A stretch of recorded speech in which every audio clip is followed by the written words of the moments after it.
The following program does not have a normal intro because I was really too busy smoothing other things over to get it done. So, Ori? Good evening, everybody. Welcome to the following program. Good Lawgic is your host, aka Good Lawgic. And we're introducing Third Party Thursday in honor of Donald Trump. Just because. If you know, you know. If you don't, that's okay. But on Third Party Thursday, which will become a thing, assuming I actually remember it next Thursday, which is highly doubtful, but Third Party Thursday means that today is the day that you, as a member of the following, a digger, or anyone who's actually in the chat, should feel unencumbered from the natural restrictions that most humans feel most of the time to refer to themselves in the third person. I am encouraging you. Sorry, Good Lawgic is encouraging you to engage in third person chatter throughout the evening, seeing as how it's third person Thursday. Speaking of exciting things on third person Thursday. It's not working for you all. It's not working for you in Rumble. Refresh. Yes, that's correct. Third person speak, peas and butter. Third person. Arkansas Labs likes this very much. Not your leader. Good Lawgic is not your leader. But there you go. Third person Thursday. Anyhow, climate change. I know. That was a magnificent segue. Climate change. It's not in the thumbnail. It's not in the description. People who are new to the show are like, what the hell is this clown talking about? Why am I hearing him talk about climate change? Well, we need to share with you, and by we, obviously I'm referring to the royal we need to share with you the updates about climate change, because you knew that climate change was obviously going to spend the earth spinning in a blaze of fire sometime over the next, I don't know, 200, 300, maybe 5 years, that the earth will go spinning off into a new variant of the sun across the cosmos. You know that's happening. You know that this calamity which has befallen us, which is where literally the sky is falling. Sometimes, you would think that Chicken Little would come up with something new, but no, the sky is literally falling. If you think that's the worst of climate change, no, you haven't even begun to ponder the full impact that your stupid, selfish, narcissistic SUV is having on the universe. That's correct. You gas-guzzling jackasses who aren't even considering enough just to invest the $70,000 to buy yourself an electric vehicle. I spit on you, patooey, because not only are you killing the polar bears, which you are, not only are you ensuring that our oceans will rise and to basically submerge the entire earth unless it gets so hot that they recede and we lose our oceans altogether. But one of those will definitely happen within 7 years. Not only is it having all of these disastrous effects. No. There's another effect that you most assuredly have not even considered yet as to what your cigarette is doing to the universe. That's right.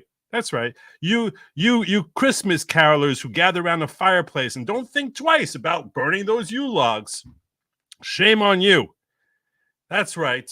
You Hanukkah menorah candle burning, fossil fuel ingesting, spitting out your waste into the universe. You don't even realize. You think that you know the full effect of it. No, you don't. Because you probably did not realize. Did not realize that science And are you arguing with science? You don't believe in science? You don't believe in science? Well, science now has figured out that fossil fuel burning, carbon dioxide, and climate change is actually altering time. That's right. It is altering time. Time is no longer what you perceive it to be. Okay? That's what you're doing. You're messing with time. If I want AOC to stand up in Congress and basically start stamping her foot that if we don't go green within the next 6 years, the next thing you know, the time is going to shift, and we're all of a sudden going to find ourselves back in the 1400s, and then you'll have the bubonic plague all over again. Who the hell wants the bubonic plague? And it's going to be all your fault because time is going to be shifted because of climate change. That's right. Do you want to go back to the 1400s? What about the Stone Ages? Yeah, you just keep driving. You just keep revving that engine. Rev that engine till we're in the Stone Ages. Climate change is messing with time itself. The melting of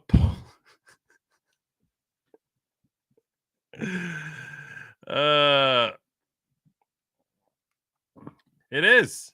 You weren't taking it seriously, but you should. Climate change is the melting of polar ice due to global warming is affecting Earth's rotation and could have an impact on precision timekeeping, according to a paper published Wednesday in the journal Nature. The planet is not about to jerk to a halt.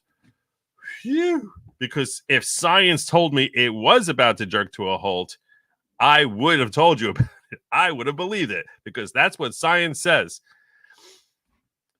Nor speed up so rapidly that everyone gets flung into space, which, yeah, okay. That's because fortunately we've had our spending cap system in place. Otherwise, we would be about to literally be hurtling into space when all of a sudden the Earth just starts taking on double speed. We'll go flying off. No!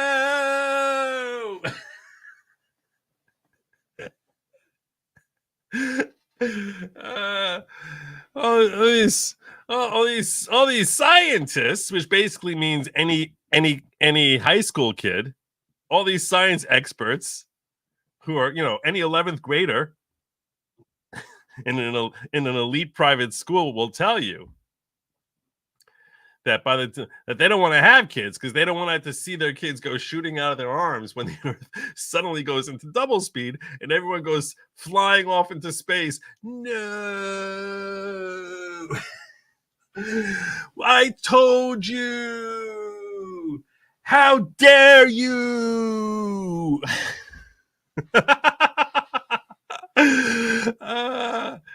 Well, okay. Well, anyway, timekeeping is an exact science in a highly technological society, which is why global authorities more than half a century ago felt compelled by the slight changes in Earth's rotation to invent the concept of the leap second. Climate change is now making these calculations even more complicated. In just a few years, it may be necessary to insert a negative leap second.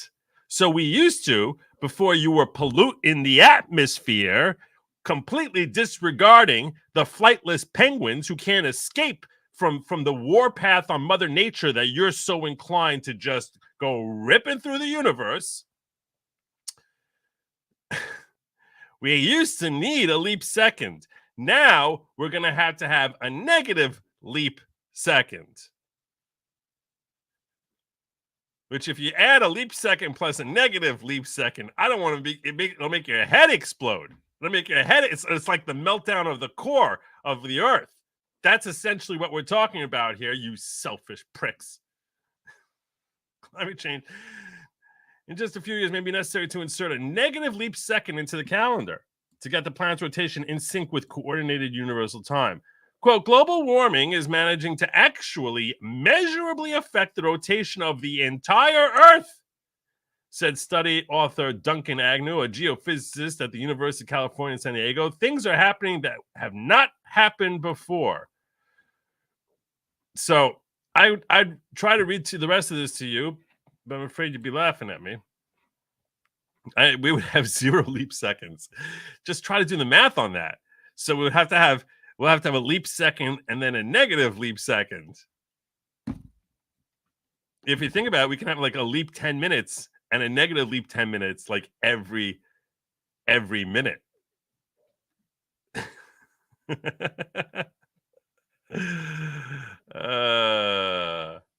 Well, anyhow, we should I'll go a little further here. I don't know how long this article goes. Timekeeping has traditionally had an astronomical basis. Earth is a type of clock in simpler times, which we're about to go leaping backward into. This can be like quantum leap. The planet would spin one full revolution on its axis and everyone would call it a day. Get it? That's geophysicist humor right there. The Earth would spin one full time on its axis and everyone would just call it a day. You want to have him over at all your parties. Technologists, however, demand excruciating levels of exact... That was like such classic dad joke, wasn't it? Technologists, however, demand excruciating levels of exactitude. Atomic clocks and not sundials now tell us what time it is. Ooh. In atomic time, a second is defined as 9,192,631,770 oscillations of a cesium atom. The goal of the people who want to get things exactly right is to make sure that atomic time is perfectly in sync with astronomical time. For example, GPS satellites. I knew it was going to come to GPS satellites. I knew it. Because as soon as I brought up Einstein and the whole baseless theory of relativity that everyone just assumes is correct, as soon as I brought that up, the first thing everyone started going to was GPS systems. It's all proven GPS systems. I knew this was going to happen. I knew it. For example, GPS satellites need to know exactly where Earth is beneath them and precisely what time it is to actually get you from your house to the nearest Arby's. But Earth doesn't spin at perfectly constant speed. Our planet is in complicated gravitational dance with the moon, sun, the oceanic tides, Earth's own atmosphere, and the ocean of the planet's solid inner core. Unhelpfully, Earth's core is unavailable for close scrutiny. Damn you, Earth core. Damn you to hell. Wait, isn't the Earth's core where hell is? Wait. Damn you, Earth's core. Damn you! Our planet is a complicated gravitational. Unhelpfully, Earth's core is unavailable for close scrutiny and, quote, is a bit of a black box, as Agnew noted, but we still claim to know everything about it. Geophysicists can infer some details about the planet's interior by drilling into select areas of the sea floor, and as the Post reported last year, scientists have discerned changes in the Earth's rotation that appear to match 70-year oscillations in the rotation of the core. When the scientists... Okay, I'm getting bored with this. Okay. I tried giving you your moment. I gave you your moment. I was fleshing you out there in front of 1,500 people. I was giving you your moment. And then all of a sudden, you just sounded like more boring than Terry Gilliam trying to argue emotion. So, no. Can't do it. So Midlanders get beachfront... Exactly. You're welcome. Everyone wondered why you smoked for all those years. Sorry, I've been absent, dear leader. You're not excused. I can't just have people just meandering in and out of here whenever is their want and expect them to just be like, oh, I'm just going to show up tomorrow. I don't know. Maybe I'll show up next Thursday. What do I look like? I'm hiring millennials over here? I don't know what you're thinking. I don't know what you were thinking. I don't even know what, like there was no notice. You didn't call. You didn't email. There was nothing. I didn't even get a message on my beeper. Nothing at all. No text. So how am I supposed to service all these people here? I got all these people in chat. Today I had trolls. I don't mean like what you think I mean. I mean like literally like these giant Neanderthal type of creatures that were walking through my chat with their trolls all over my chat. Where were you? No.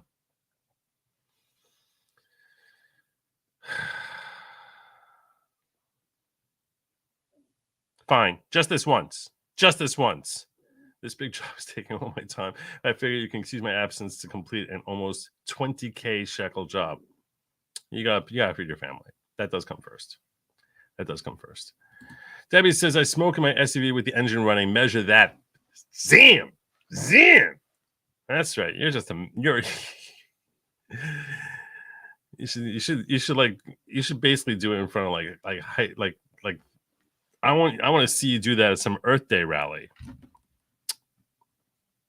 That's what I want to see. Venmo Joe, I'm like 5 behind again, and I heart daytime. I saw one of yours, Hallie, last night. After I got off, I saw one of yours. I was like, oh, I missed that. Okay, I'll go to the third. Thank you, Jews, for eating Jesus. Without you all, I would be working tomorrow. Wait. Tomorrow's... What? Tomorrow? What? It's Good Friday? What? That can't be. What's tomorrow? Now I'm curious. Oh my God, it is. Oh no. It's Easter this Sunday? Oh, that's early. In March? What's happening? I'm so confused. Oh, I know what's happening. You didn't count for the leap month that we had. That's what it is. We had 13 months in this year's calendar. So you guys just fell backward. You assumed we were going to be having Passover last week. No, we have that in the spring. That's why we add a month to the calendar. But I'm not going to get into the whole thing. And I will wish you. I don't. Do you say Happy Good Friday? Is that something people say? Do you say happy? I don't know. Is Happy Good Friday? It sounds like a really strange thing to say. Happy Good Friday. I mean, the whole Good Friday to me, I never understood the term Good Friday. That sounds like a euphemism almost. I guess unless I don't want to go down a whole religious conversation about this. But anyhow, Jack Sparrow gifted me with the 5 Good Lawgic memberships. God bless you. I think maybe he was worried that this was going to offend me, but it really didn't. But either way, I and the members who you gifted, thank you, Jack. You're awesome. And I really do hope that you certainly enjoy your Easter. If you're celebrating Good Friday, you're definitely celebrating Easter. So happy Easter. And I'll say that to all of you. Happy Easter. Those of you who are celebrating the holiday, by all means. I hope you have a chance to spend time with friends, family, feasting, or egg hunting, or whatever it is that you enjoy. Spend some time with your kids. That's a good thing. And happy Easter. Did we ever get enough members so Leader could get GP ran 24/7? No. We're not even close to that. I needed 5,000 members. 5,000 members I needed. We're not close. I don't even have 1,000. I don't have 1,000. Lacey, but still, we're pushing forward. I'm pushing forward. I believe in the following. I believe in it, as should you. Lacey Petit is celebrating 6 months of being part of the one and only cult that's going to end climate change. Lacey has the best leader. Say my name. Lacey Petit. Good Logic's very impressed with this super chat. Yeah, I don't even know if you call it a super chat, but yeah, congratulations, Lacey. I'm going to give you one of these. Good Logic's going to give you one of these. I guess they can only milk the climate change will end the world for so long before they had to change narratives. Yeah. Now climate change is going to end time. Charles Vance says, hey, that's so kind of you. That's so kind of thou. Adrian, no, I'm scared. Why do these people exist? Because how boring would life be without them? You need to sort of think that, we hear these people and we get so bothered by them because, they help implement really drastic, terrible policies. So that's good reason to really not like them. But imagine if just one day they were all Thanosed away. life would be kind of boring. I wouldn't feel, Good Logic might not need to exist as a channel, because everyone would just know. Everyone would just know already. You wouldn't be confused by all these people. Bella Stella, gifted 10 Good Logic memberships. I should really have checked. I should have pulled up this thing earlier. I should have pulled this up earlier. I'm not gonna be able to see it. I'm not gonna be able to see it. I should have pulled this up earlier. I was definitely not going to see who was gifted. But thank you. Thank you so much. Is Good Logic still talking in third person? Of course Good Logic's talking in third person. It's third person Thursday. Hello. Good Friday was only happy for your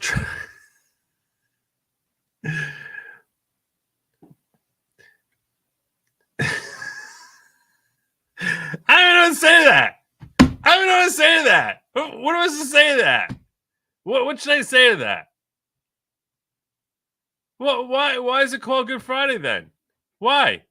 Was it named by the Jews? I don't even know what's happening here.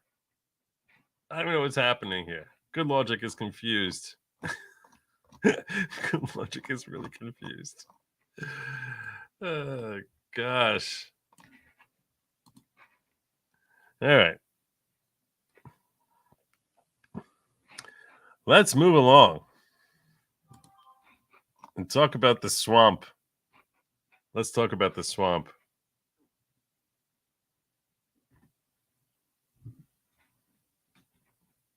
And that works fine for me. So that's what I'm wishing. Whatever it is it means to you. I wish good tidings. However it is that you want to take it, just you put a bow on it and wrap it the way that you feel is most appropriate, and that is what my objective is.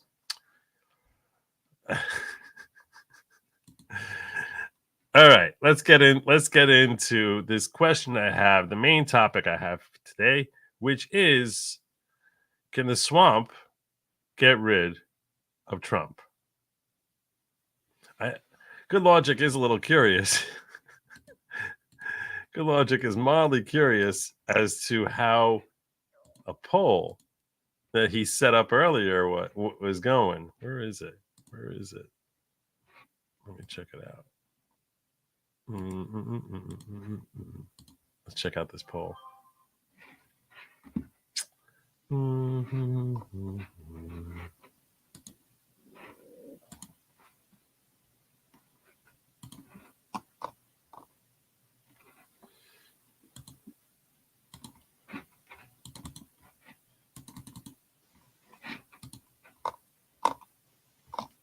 Why can't I see it?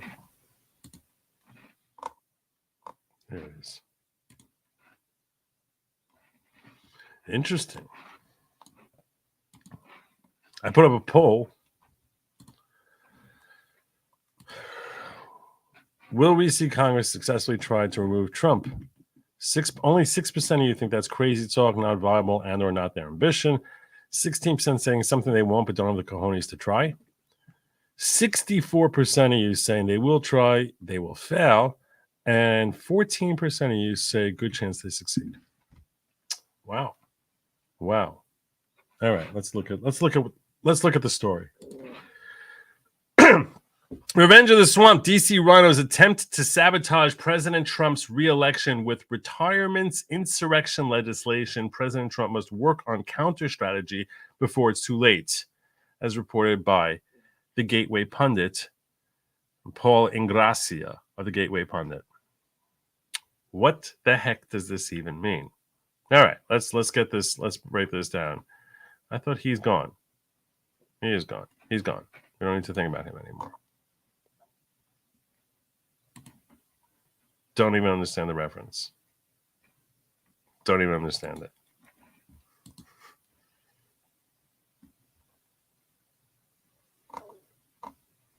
Is that like a Judas thing? I think that's a Judas thing, right? I don't know.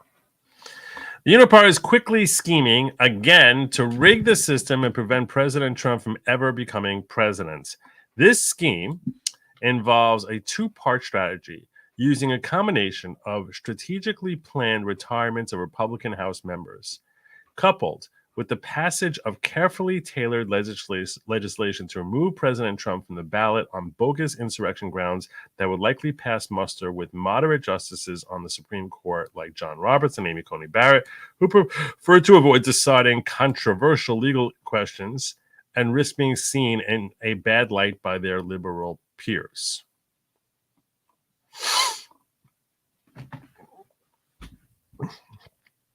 So this is the thought. So we're going to see a whole series of retirements from Congress, from rhinos, so that the majority shifts back to the Democrats. They're going to quickly cobble together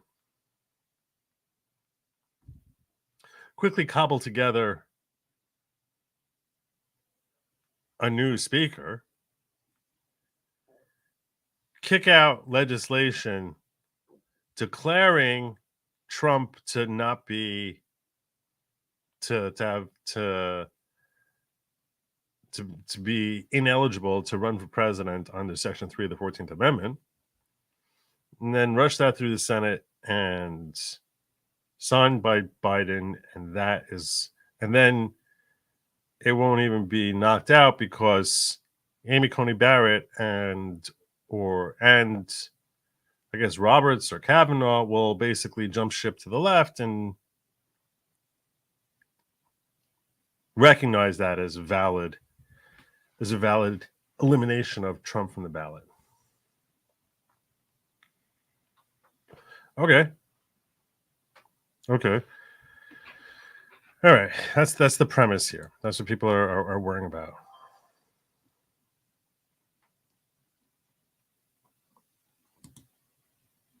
See, I knew someone could give me a simple explanation. I appreciate that. Thank you, Adrian. I would have guessed something like that. I just didn't want to jump out there. But that makes sense. So in that case, I certainly can say Happy Good Friday. Or if you bought rhinos. Yeah, okay, let's look this over. The fact that over a dozen House Republicans have recently announced their early retirement or their intention to not seek re-election should raise alarm bells for everyone, because these decisions are not by happenstance.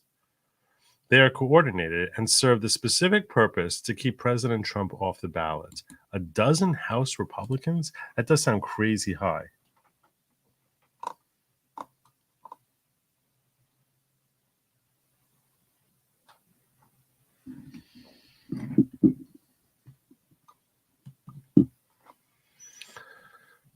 Gallagher joins the ranks of 14 other House Republicans who have announced that they will not seek re-election heading to 2024. That list includes Debbie Lasko, Kay Granger, Brad Wenstrup, Michael Burgess, Patrick McHenry, Drew Ferguson, Doug Lamborn, Larry Bouchon, I don't know, Blaine Luetkemeyer, Greg Pence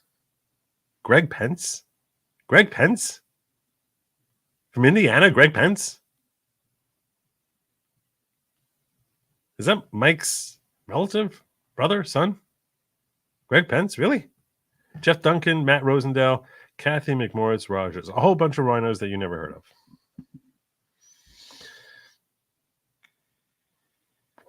Yesterday, Gallagher announced that he'd be retiring from his position in the House earlier than expected, stating that he would officially resign his seat on April 19, 2024, placing Gallagher on a list of several other Republican officials who have resigned from their positions in the House since the Republicans take over the chamber in 2022. That list of members includes Ken Buck, Bill Johnson, Kevin McCarthy. You are seeing a pattern here, right? We are seeing a pattern that this is the rhinos basically moseying off and saying, we're done with this whole thing. This is what we're seeing here. It's an interesting shift. Okay, well, anyway, getting back to the article.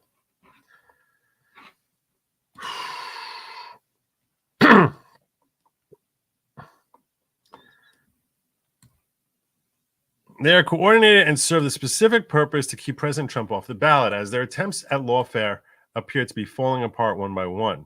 From the debacle in Georgia involving Fannie Willis's rendezvous with the special prosecutor Nathan Wade to the kangaroo show trials in New York City with petty judges and prosecutors such as Letitia James, Arthur Engelrod, and Juan Merchant being exposed for the radical far-left operators they are, President Trump's political enemies are getting increasingly desperate. And as a result of that desperation, are strategizing to now switch control of the House of Representatives before Election Day.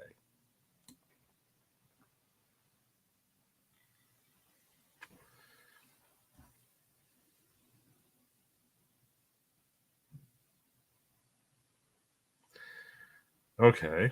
If they manage to pull off that feat, which is becoming increasingly likely with the diminishing House Republican majority, the product of intra-party squabbling and general incompetence of Republican leadership and Democrats retake control. President Trump's enemies will be able to more easily pass legislation that would disqualify him from the ballot. This is because if the House flips to Democrats and Speaker Hakeem Jeffries takes the reins, he'll be able to coordinate with Chuck Schumer in the Senate more easily, who already controls a majority in the upper chamber. At least up until the November election, there will be no divided government. Democrats will have majorities in both congressional chambers plus the White House. Thus, the House, Senate, and White House can collude to pass legislation that would exclude President Trump from the ballot, because according to their absurd construction, Section 3 and Section 5 of the 14th Amendment allows them to do so.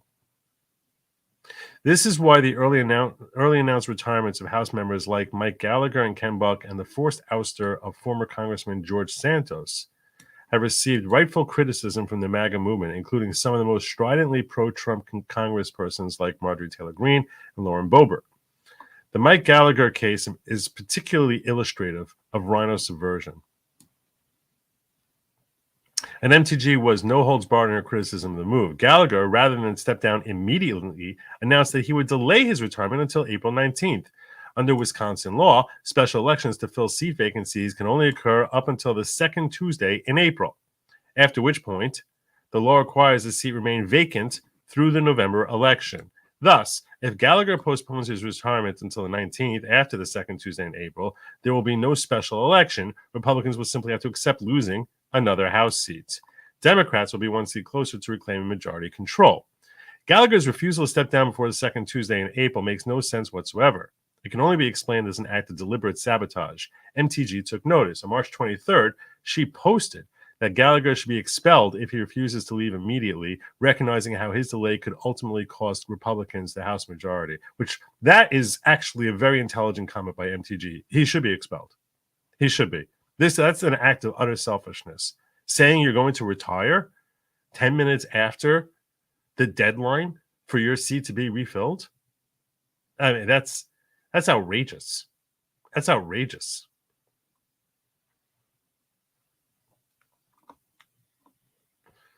It is no coincidence that the same forces so deeply critical of George Santos' ouster last year are the ones most vocal about the news of these early retirements. They observe the writing on the wall. The desires keep President Trump off the ballot and out of office. Providing further support to this theory is the fact that the 14 or so members that have announced early retirements, at least 6 of them have received significant funds from notorious anti-Trump megadonor Paul Singer. Kathy McMorris Rogers, Patrick McHenry, Drew Ferguson, Kay Granger, Blaine Luetkemeyer, and Greg Pence. Now I want to see who this Greg Pence is. See, I was looking up when Good Friday was.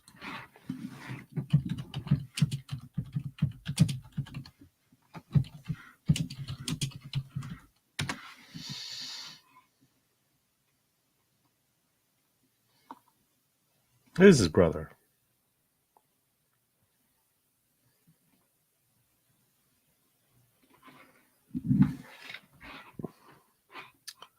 Scum.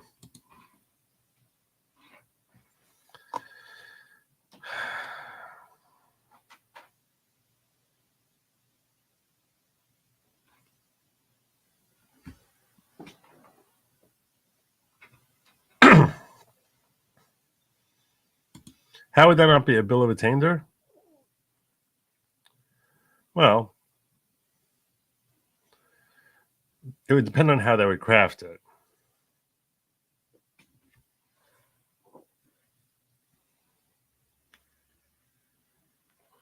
It would depend on how they craft it. First, they'd have to declare an insurrection. they probably should go further and say that insurrection includes the insurrectionists include anyone who urged them into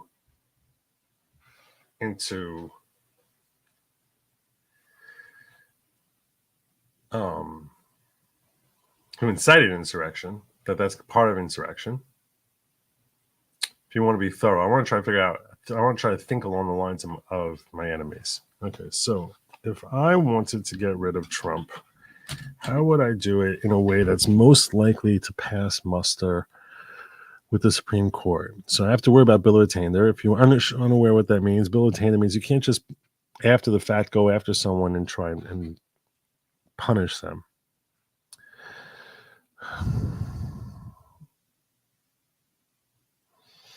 So you have to create a class of people who Section 3 of the 14th Amendment would apply to, declare January 6th an insurrection, and apply a class of people to whom it would apply. You'd also want to make sure that it incorporates any officer, which they would struggle to overcome that, assuming that language of officer of the United States excludes the president. It would mean that's sort of beyond their capacity to do so.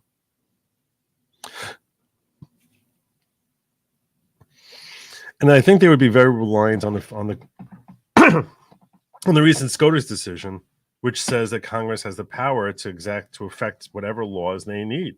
They'd be relying on the amendment, which says that they can pass whatever laws they need or they feel is appropriate based on Section 3 of the 14th Amendment. Now, that doesn't empower them to ignore the bill of attainder issues.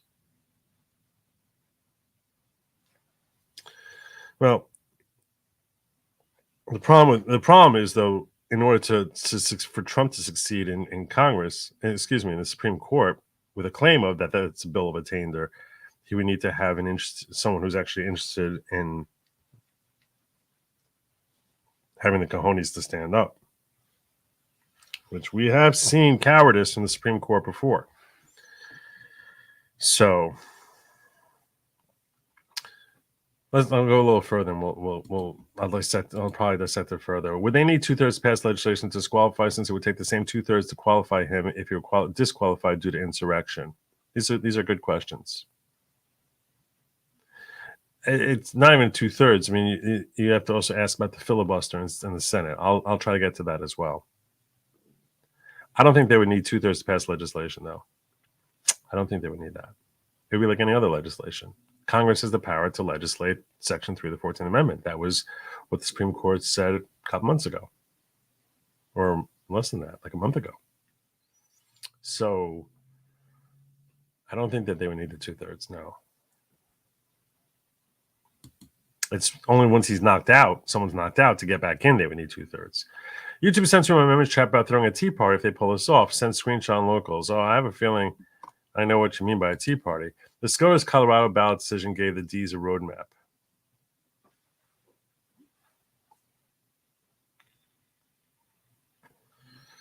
I have issues with this article. I didn't mention the issues that I have with this article yet, but I have issues with this article just as far as the common sense thing and thinking through whether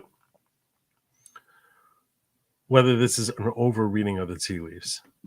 Everyone from Indiana is related, Joe. The family trees don't fork.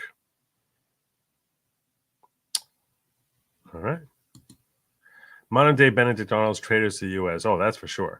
Charles says, also, any such law necessary infringes on apex of various executive clauses and thus repugnant to the Constitution. They're all true. All true, Charles. You actually need a Supreme Court that has the cojones to stand up, rather than saying, I don't want to step into that mess. I don't want to step into that mess. I can see Amy Coney Barrett saying that. Could they also pack SCOTUS?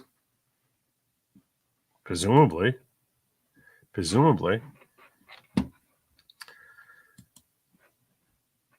So, at least 6 of them received significant funds from notorious anti-Trump mega donor Paul Singer.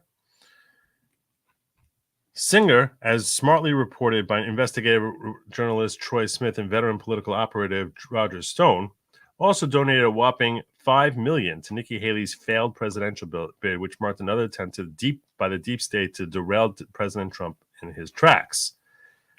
Singer's support for anti-Trump rhino candidates has a well-documented and extensive history.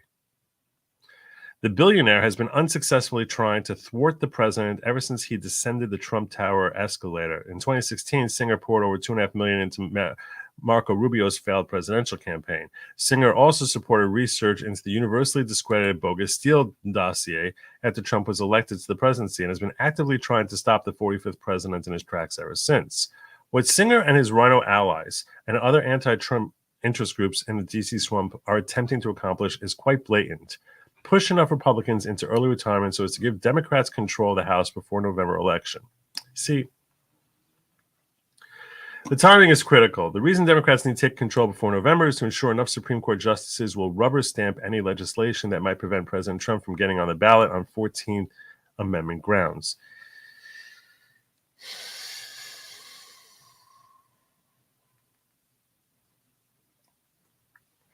I have a lot of problems with this article.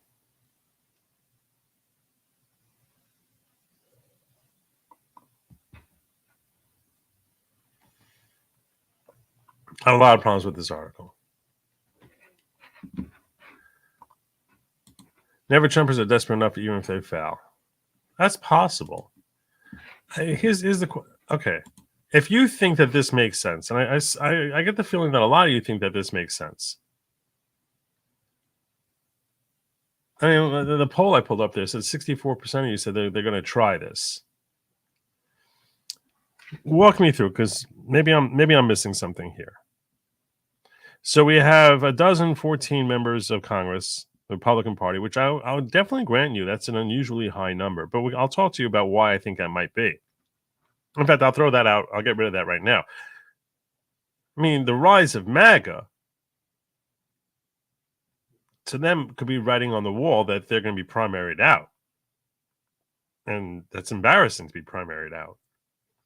So they wouldn't want that. So rather than, I mean, it's very embarrassing to be primaried out. So rather than go that route, they just, like the cowards they are, just wave the white flag. Say, I'm out, I'm out, I'm out, I'm out. Now, might that build resentment from the people who are stepping out, saying like, oh my gosh, I'm so angry at Trump and MAGA that they're basically, stole my power from me? 100%. Definitely could. This is what I don't understand for those of you who are concerned that this is an actual thing.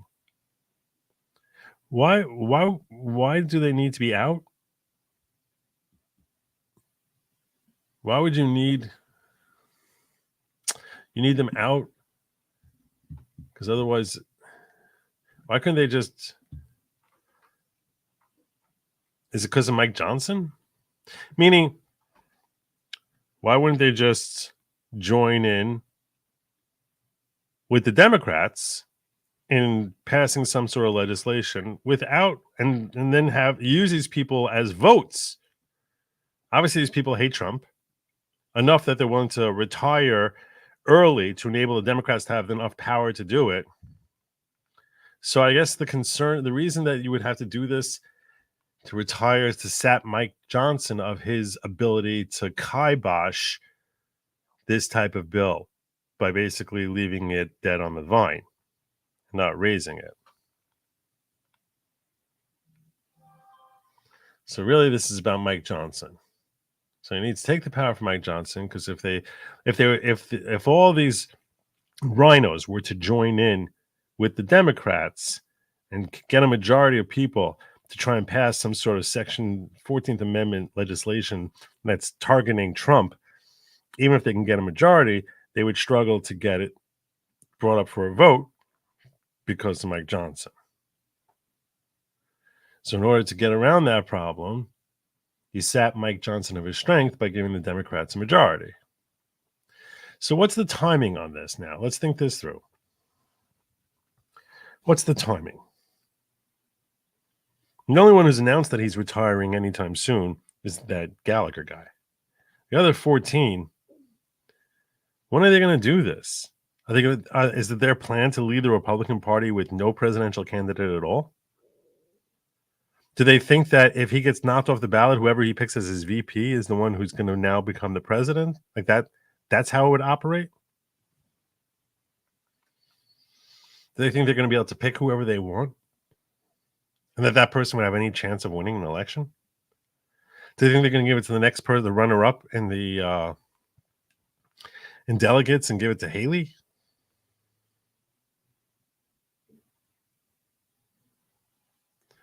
See, they sort of have to figure out, like, step 2.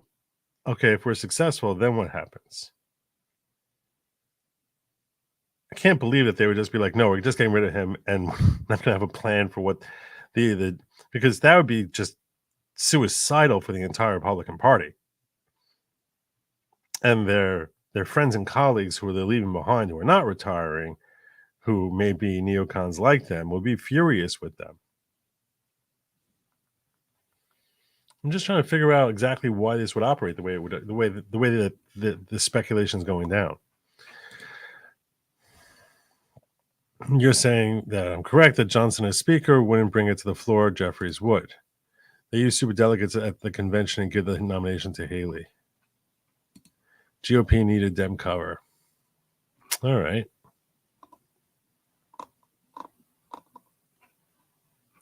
It's pretty transparent what would be happening there. Mossad has asked the Practical Jokers painting black heifers red and red heifers black to stop. The CIA wants to know who keeps digging under Area 51. Chugi sighs. It isn't even April Fool's yet, guys.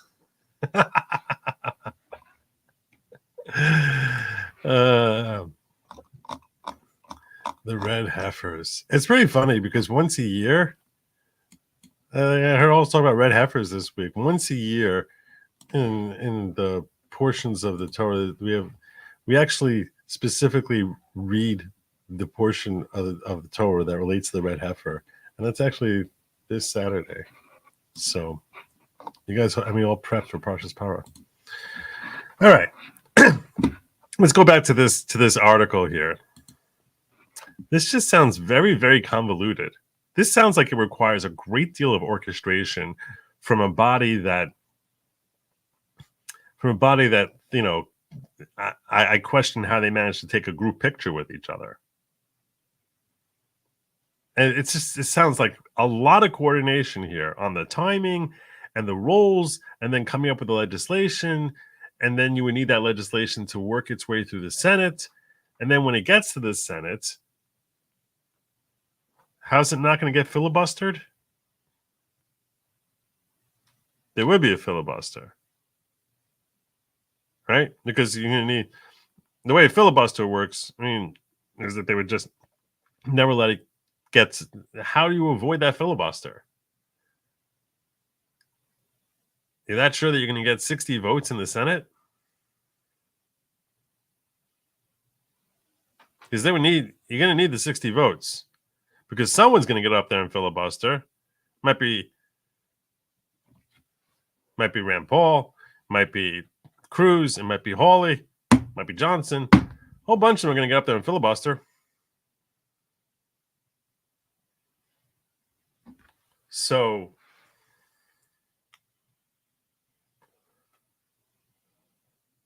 yeah, you need cloture requires 60 votes, but how are you going to get that 60 votes? Those of you who are unsure what filibuster means and how that would work, I actually pulled up a quick video here I'm going to share with you as to why it is that they would need 60 votes. We're going to pause and do that before I get to the whole Supreme Court ruling. 2-minute video.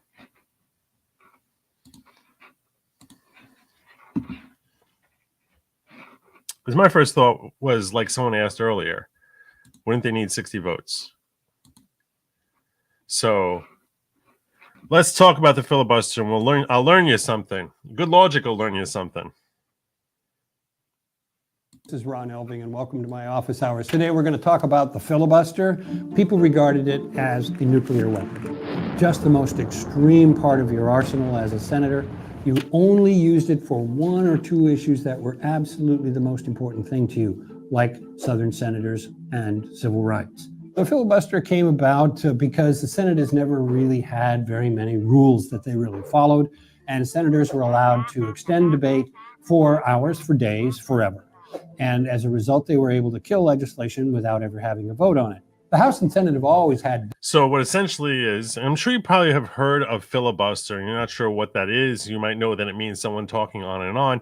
But the point is that under the Senate rules, to filibuster means that is if someone gets up there and is, arguing about a bill, they have unlimited time. They can talk literally for days, weeks, months. Oh, okay, he's still talking. We're gonna go another another week. He just gets up there and he can talk about anything. Like, it could be a bill like under Section 3 of the 14th Amendment, and he could sit there explaining how to tune 1967 Corvette. It could be like the most unrelated thing in the world. Get up there and just filibuster. Now, if someone's doing that, Senate can shut him down with something called cloture, which we're about to hear about here now. They're very different procedures and very different voting procedures because the House is so much larger, so many more members of the House. And the Senate was always a kind of exclusive club where people got to know each other much more personally, served for longer periods of time, and considered each other to be colleagues. So over the generations in the 1800s, senators were allowed to debate things at any length they wanted and talk bills to death if they wished. And there wasn't any restriction on that until about the time of the First World War, 100 years ago. And when they did start to restrict it, it took a vote of 2/3 of all senators to invoke cloture and stop a filibuster. Filibusters were rare, votes of cloture were even more rare, and the filibuster was a very powerful weapon. Eventually, as part of a reform... Powerful weapon, which is basically saying, I'm not going to stop debating this bill as long as you're having this bill in this current format. If you want this bill to get voted on, change it. But there's certain elements in here that I'm not going to tolerate, and I'm going to keep talking here until good logic is just going to be rambling on and on for hours and hours and hours and hours until this bill gets changed. Or unless you manage to get enough votes that a vote for cloture, which basically means shut this down and put a time restriction on how long any senator can get up there and speak and debate this topic. And it used to be 2/3, which was 67 votes. But that changed over time. Even more rare, and the filibuster was a very powerful weapon. Eventually, as part of a reform in the 1970s, the Democrats, when they were in the majority, reduced the number of votes that it took to shut down a filibuster and proceed to a vote to just 3/5 of the Senate, or 60 votes. That made the filibuster seem more controlled, but it had... It made the filibuster weaker because you didn't need to get as many people from the other party to agree with you to shut it down. A rather unexpected and pernicious, in some people's minds, effect. When it went down to 3/5 or just 60 votes, it didn't seem nearly as nuclear a weapon. In fact, it eventually became like a sidearm the cowboys wore, like a 6-shooter on their hip when they walked into a saloon in an old Western movie. Everybody had one, everybody could see you had one, and it was like a constant threat to use it, but you didn't actually have to use it for it to have its desired effect.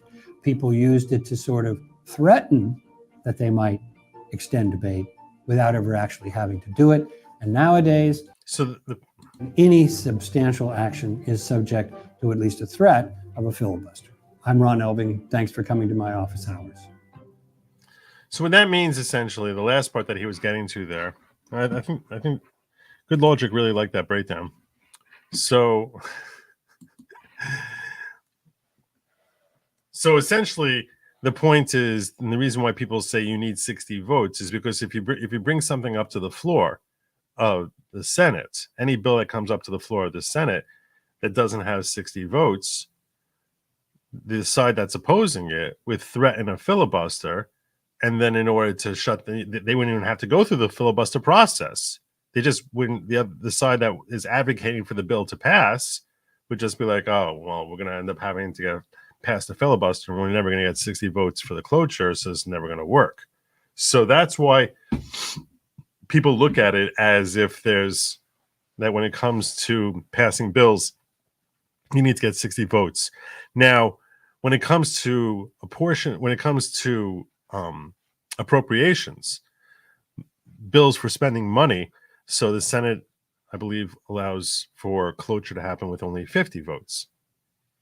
So all you need to have is your majority, and that's why filibuster is less of a thing when it comes to these appropriations bills.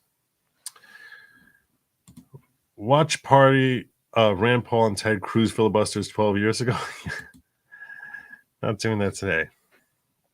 Then there was also issues that and the other thing is that they changed it into that it used to be the one thing that Mitch McConnell did really well, really well, is he filibustered Merrick Garland when Merrick Garland was being appointed by Obama. When they wanted to come forward, that he basically had the filibuster effect on, and that was in 2013, and they ended up passing, and then because they still had the filibuster rule in effect to Supreme Court justices. So even though the Republicans were in the minority, they couldn't get past it. In 2017, when the Republicans had control, they said for Supreme Court justices, we're knocking it down to 50. And that's why Trump was able to get 3 Supreme Court justices shoved through. It was really, the Democrats were really outmaneuvered, which is why we ended up having the composition of 6-3. Unfortunately, 3 out of the 6 that we have suck. But that's an overview as to what 30 and versus the 60 versus 50 votes. Think about what you're saying. The legislation is already written. Ours couldn't filibuster the funding bill into oblivion 1 week ago. Yeah, because I'm fairly certain that you can't filibuster appropriations bills. So if it's uniparty against Trump, possible theory. Yeah. Charles Van says, Mr. Smith Goes to Washington he perfectly portrays and illustrates use of filibuster. I never saw that, but I actually meant to see it. There was that famous filibuster with someone reading a cookbook. I'll try to look it up. Debbie says, Huey Long, 1935 recipes. 1935 recipes. Filibuster failed when he had to leave the floor to use the bathroom. Oh, CJ, thank you so much. That's very thoughtful of you. Anyway, getting back to where we were in the Revenge of the Swamp and their efforts to kill Trump 2024. But you might be thinking, did not the Supreme Court already rule in a unanimous per curiam in court speak judgment that Colorado's Secretary of State could not do exactly that in a recent decision, Trump v. Anderson? Well, not exactly. One must pick apart that decision with a fine-tooth comb, but the attentive reader will find the language of the court rather worrisome. This is particularly true for 3 liberal justices, Kagan, Sotomayor, and Jackson, who wrote a separate concurrence agreeing with the court's majority only in the judgment. Accordingly, adding further worry is the separate concurrence of Justice Barrett, who also wrote her 1-page judgment agreeing with the majority for parts 1 and 2B of the opinion, while also stating her belief that the 5 justices who fully signed on to the majority went too far. In simple terms, the court was only unanimous on the threshold issue that Colorado's Secretary of State could not have the power to unilaterally remove President Trump from the ballot. But agreement ends there. Should the House, why they say that? Because they said only Congress has to pass laws with respect to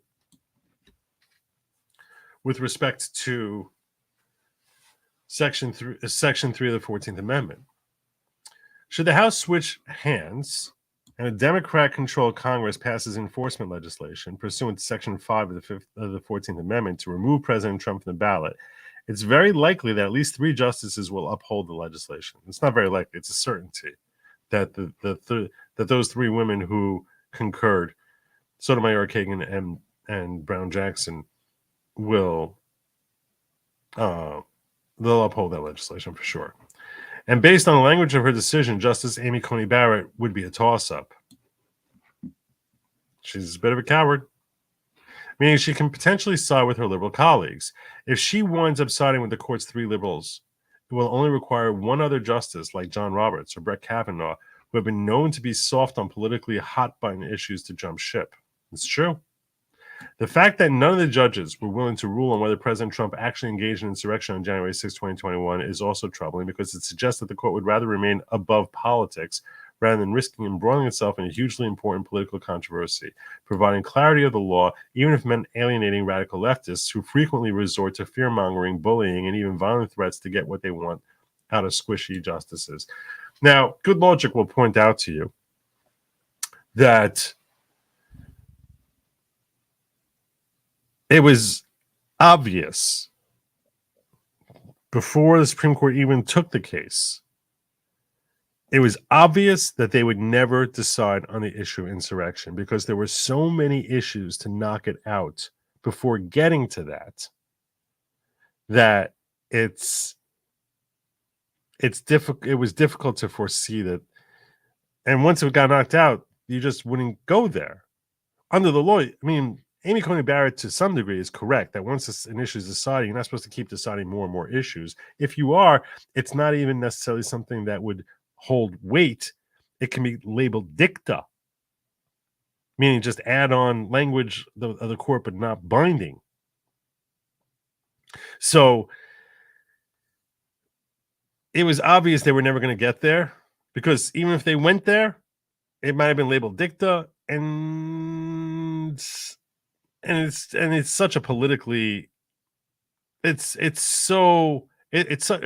would have been such an FU to all the Supreme Court critics who are continually crying about the Constitution of the Supreme Court.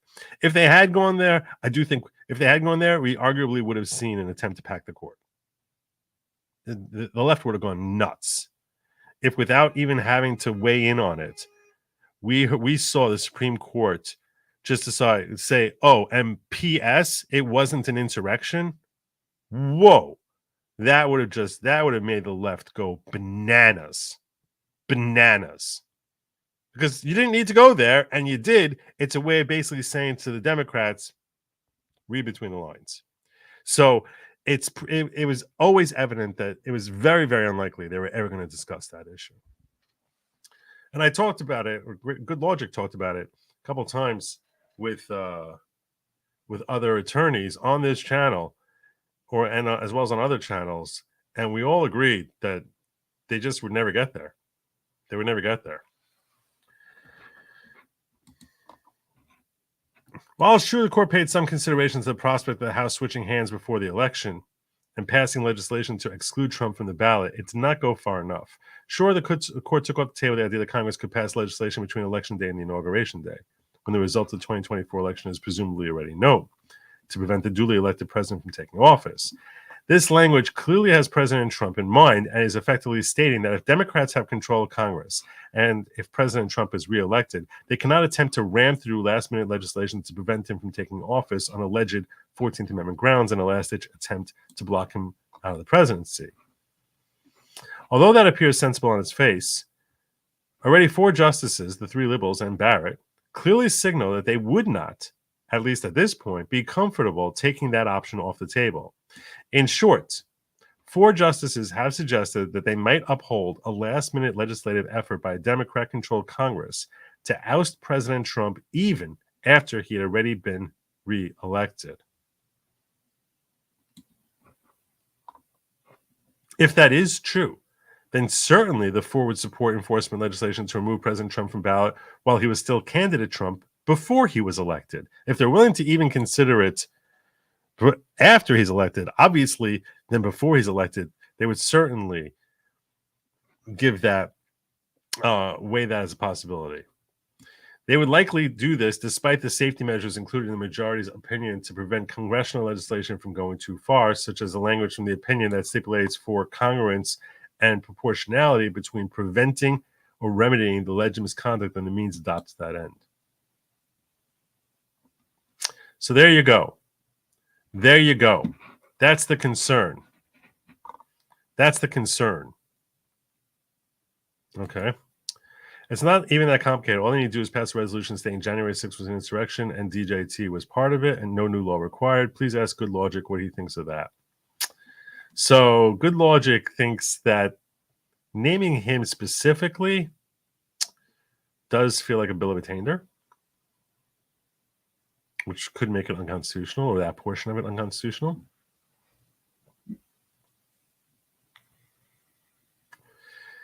And they would need it to get past the Senate. And I don't think that the Senate, Good Lawgic doesn't think that the Senate, that they're necessarily going to get 60 votes in the Senate. It's hard to rule it out because we don't know how deep the uniparty feeling runs. So we can't say it's an impossibility. We cannot say it's an impossibility. To me, it feels, to Good Lawgic, it feels like it. This is something that it's going to take. They would need the stars to align perfectly. Get the right people in the right mood, the right senators and members of the House in the right mood on the right day with the right emotion to get them to raise their swords. The other thing is that it might make the public furious. And not might, it would. It would make the public furious. If something like this were to happen, this could seriously destroy the Republican Party. Seriously destroy the Republican Party.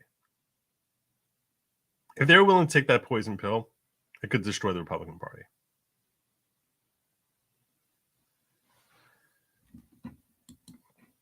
No way Democrats can get to insurrection on J6 as any true investigation reveals the deep involvement and orchestration of the federal government, Fedsurrection.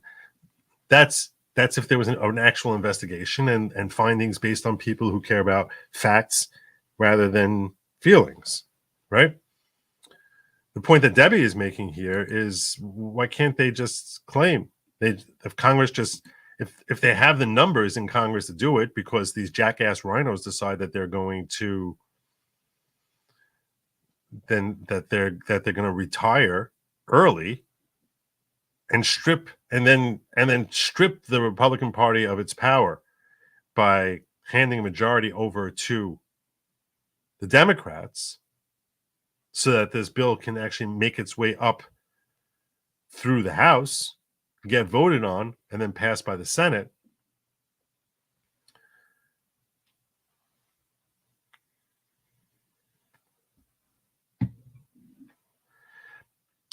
The reason I say they would need their stars to align is because Good Lawgic thinks that even a lot of Democrats would have grave concerns about the impact of this. This would be little different than what happened with Caesar, especially as we get closer and closer to Election Day. As we get closer and closer to Election Day, and Trump is more solidified in the minds of the public as the GOP candidate, the idea of doing a last-minute switcheroo seems like, if it just seems like craziness. Because it is like what Benedict Arnold. I mean, that's just, I mean, how much more wrong a thing can someone do? The Right Stars took out a bridge, just saying. Look, okay, that's true. Can't argue that. Here's my thought. If the Dems are in complete, here's CJ's thought. If the Dems are in complete control of the House and Senate when the crap hits the fan, they can't blame anyone but themselves. Of course they can. They'll blame the obstructionist Republicans. That's what they did throughout Obama's crap 8 years.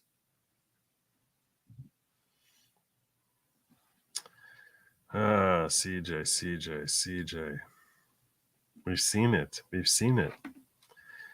If this were true, we wouldn't see cities that look like they're straight out of a Will Smith futuristic movie for decades at a time. San Francisco collapsing, Chicago collapsing, New York collapsing, and yet still voting Democrat. It just doesn't matter.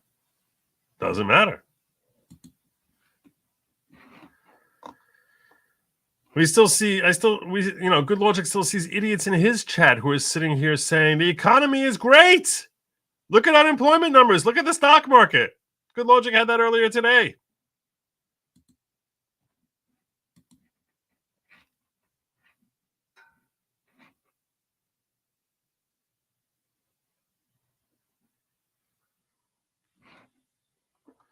All right. Well, let's look at the potential remedy.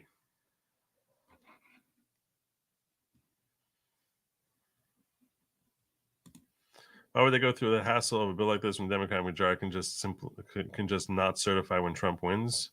They would struggle with that.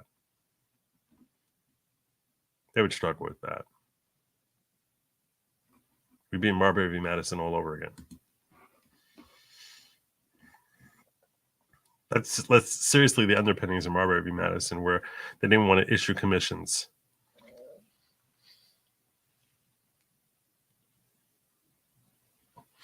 All right.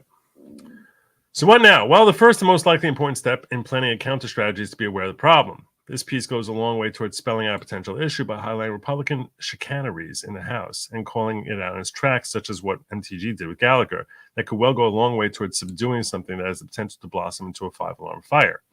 If Trump, for example, calls out Mike Gallagher's antics in their path, that might force him to step down early and not wait until beyond the deadline to give Democrats another seat.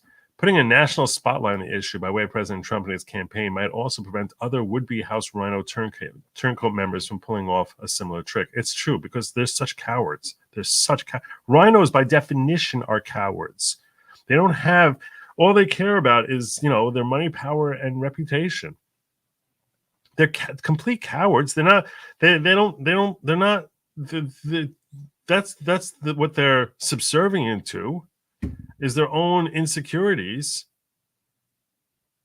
So yeah, this article is correct that shaming them is an important element. Shaming them from actually taking this step is an important element. It might also put pressure on House Speaker Mike Johnson to reprimand or potentially even expel members that do not fall in lockstep. And if Mike Johnson believes incapable of stopping this plot in its tracks, then another motion to vacate, and the kind NTG proposed just recently, might be just what the doctor ordered. Good luck finding a replacement for him.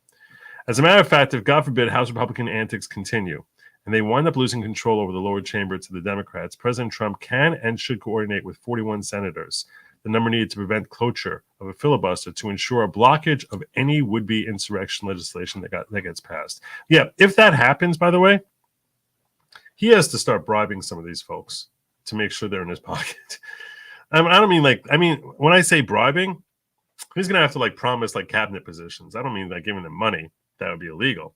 But promising them cabinet positions and things of that nature. Because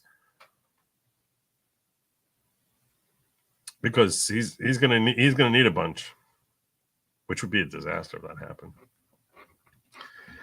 This can be done, but it will involve strategic planning with sympathetic Republican ears in the Senate. Currently, Democrats hold on to a slim 51-49 seat majority in the Senate and are poised to lose control of the upper chamber in this November's election due to a highly favorable Republican map. There really is a very highly favorable map. It would be a shock if the Democrats hold on to the Senate after this election. And you might be wondering, how do we have a highly favorable map versus an unfavorable map? The way that works is you need to understand that a third of the House, every 2 years, a third of the House is up for election. Since it's a 6-year cycle, Good Logic wants to explain this to those of you who might not be familiar with the Senate election cycle. A third of the Senate is up for election every 2 years. So there's 100 senators. So every 2 years, there's another 33 senators whose 6-year term expires. And then 2 years later, another third expires. And 2 years later, another third expires. And that's how they sort of work through. And then 2 years after that, the first group's term expires, since it's a 6-year term. So because 6 years ago, the Democrats won a lot of spots in the Senate, their terms are running out.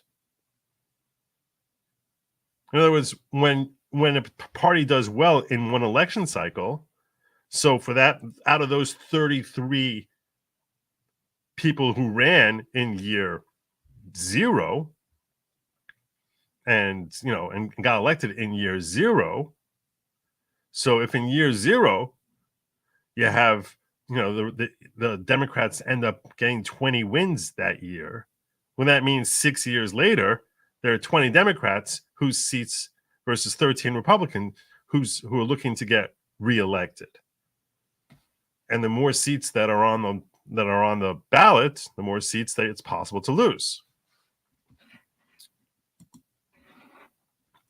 Accordingly, if President Trump and his team can coordinate with enough Republicans to block cloture, they can prevent any insurrection legislation from being passed. Current rules require 60 votes to end the filibuster, so Republicans can afford to lose 8 of their members and still prevent any such legislation from going to Joe Biden's desk. And while it's true that if ever such legislation were passed, the Supreme Court would almost certainly automatically review it for its constitutionality, I do not agree with that. Good Lawgic does not agree with that. We saw in Texas versus Pennsylvania, they just said, nope, nope, nope, nope, nope, nope, nope, not weighing in, not giving a decision. It would not surprise Good Lawgic at all. Good Lawgic actually has grave concerns that that's where the Supreme Court would roll over, stretch its legs, and stick its big fat yellow belly in the air and say, rub me, rub my yellow belly. That's what Good Lawgic thinks would happen. Good Lawgic has very, very little confidence in the backbone of the Supreme Court. Very little confidence. Specifically, Barrett, Roberts, and Kavanaugh.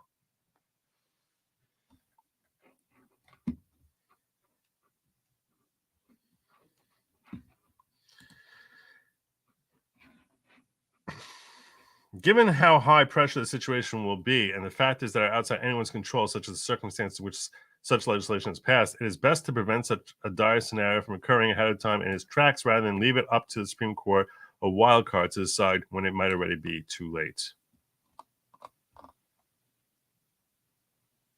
Interesting. Interesting.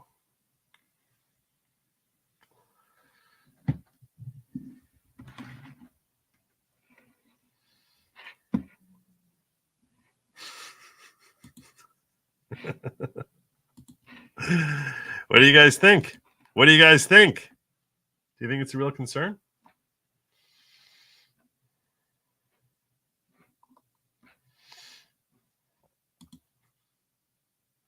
Beatrix says, why would they go through all this hassle when the Democrats can just not? We got that. Debbie says, I think that Bitch Murkowski is talking about declaring independent is to be the final seat needed to give up the majority.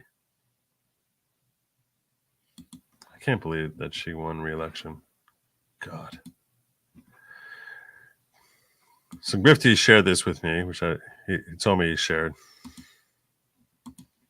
Let me pull this up here. Heck, that wasn't what I meant to do.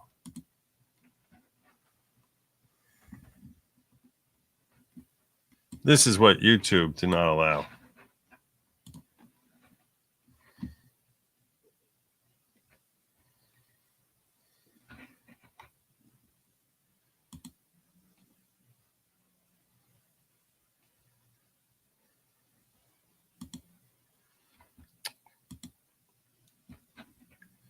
I don't think they're going to get mad at me for showing it. I don't think they get mad at me for showing it. Also, I'm going to go yellow. I'm going to go yellow. But I wasn't yellow. I wasn't too yellow to show it. So,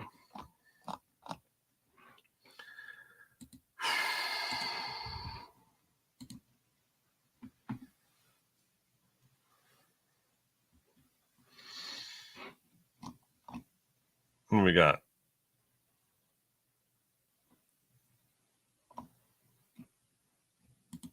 The best non-cult type of cult. Thank you. Remember, for 2 months, Sarah. Best non-cult type of cult. That's for sure. Not at all a cult type of cult. No, it's not at all a cult type of cult. And Doug says, Joe, can you get White Sparrow into local? She's a diehard Rumble fan. Much appreciated. Of course. Of course. Yeah, why wouldn't I? I don't need anything special, for sure.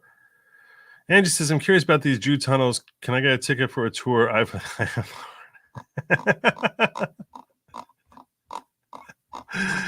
a tour of the Jew tunnels. RPP says, Joe White Sparrow is a tunnel follower. You know, she has had some hard times. She lost a doggy. I'm sorry about that. She had a code good for 6 months from you, but it died after 1 month. Please renew her code.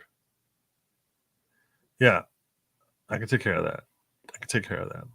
I will take care of that. I'll take care of it. Tell White Sparrow, if you're still here, White Sparrow, just hit me up again on. I have to actually. I think that I need to create something on locals. It might be on me to create like a repeatability, which might require a new code. Well, anyway, so yeah. But White Sparrow, hit me up on X. Hit me up on X, and I'll take care of you. Okay, what else were we? Where were we?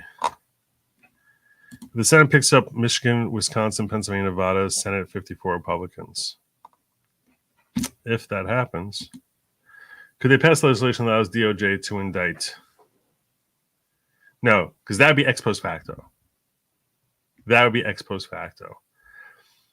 Meaning you can't charge a crime for anything like we make a law. They can't write a law that says anyone who engaged in something that happened in the past committed a crime. That's ex post facto. That would never fly with anyone. That would fail 9-0 in the Supreme Court.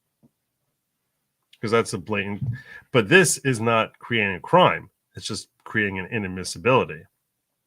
It's effectuating, and it's actually applying a statute and saying it applies that this is an insurrection.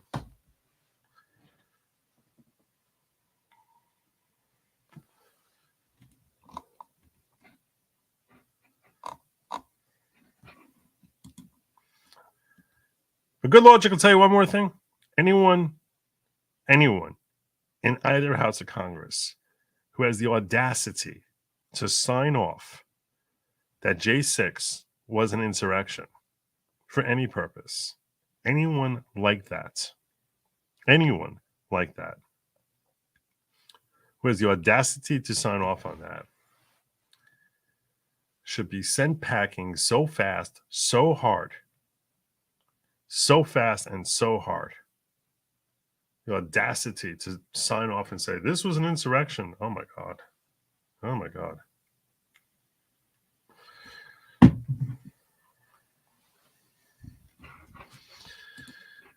right. Covered there, covered here. Let's get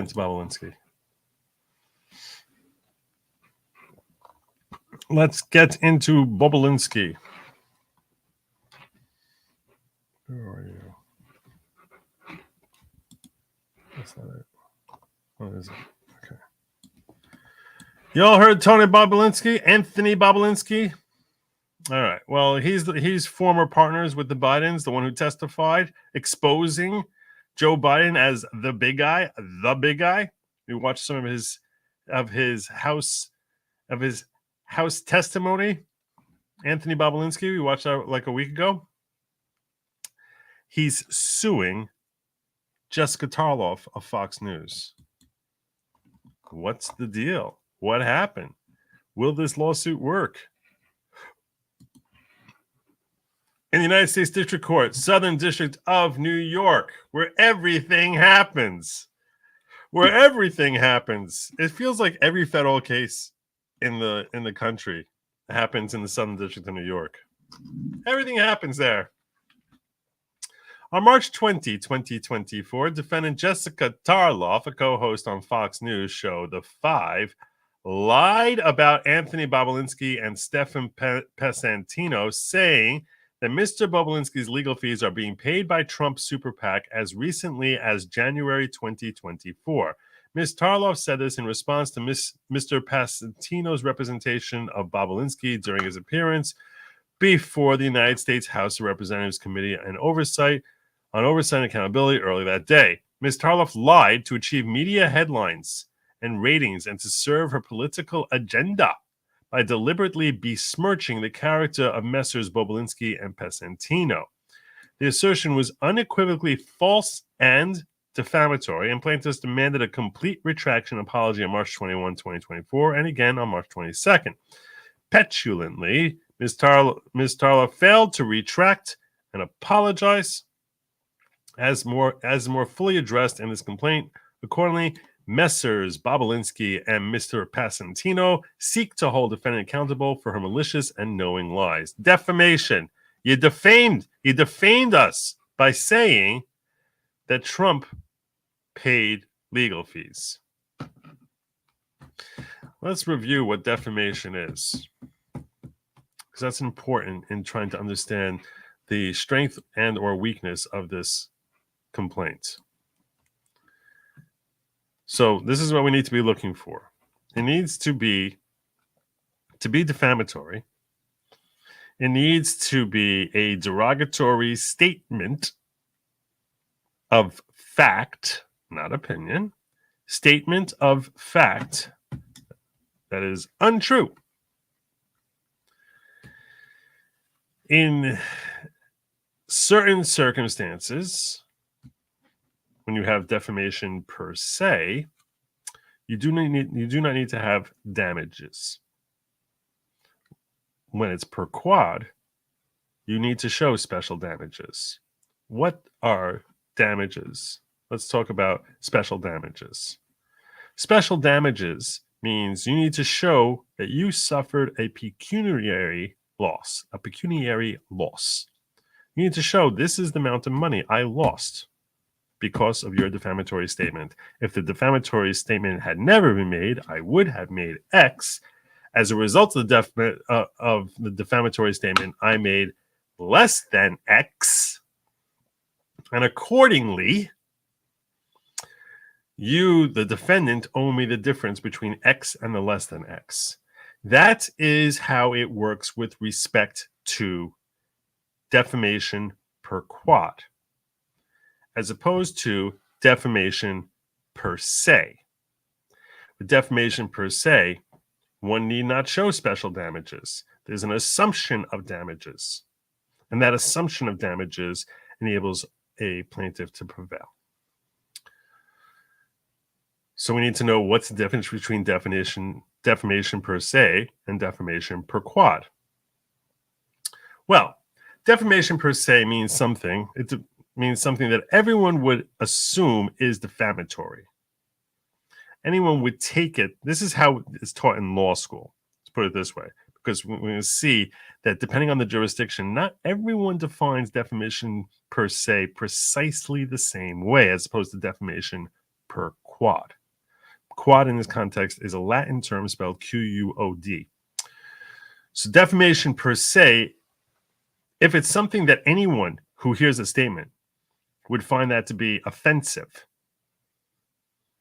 that's always going to be defamation per se. What sort of things are categorized as something that in all jurisdictions will be classified as defamation per se?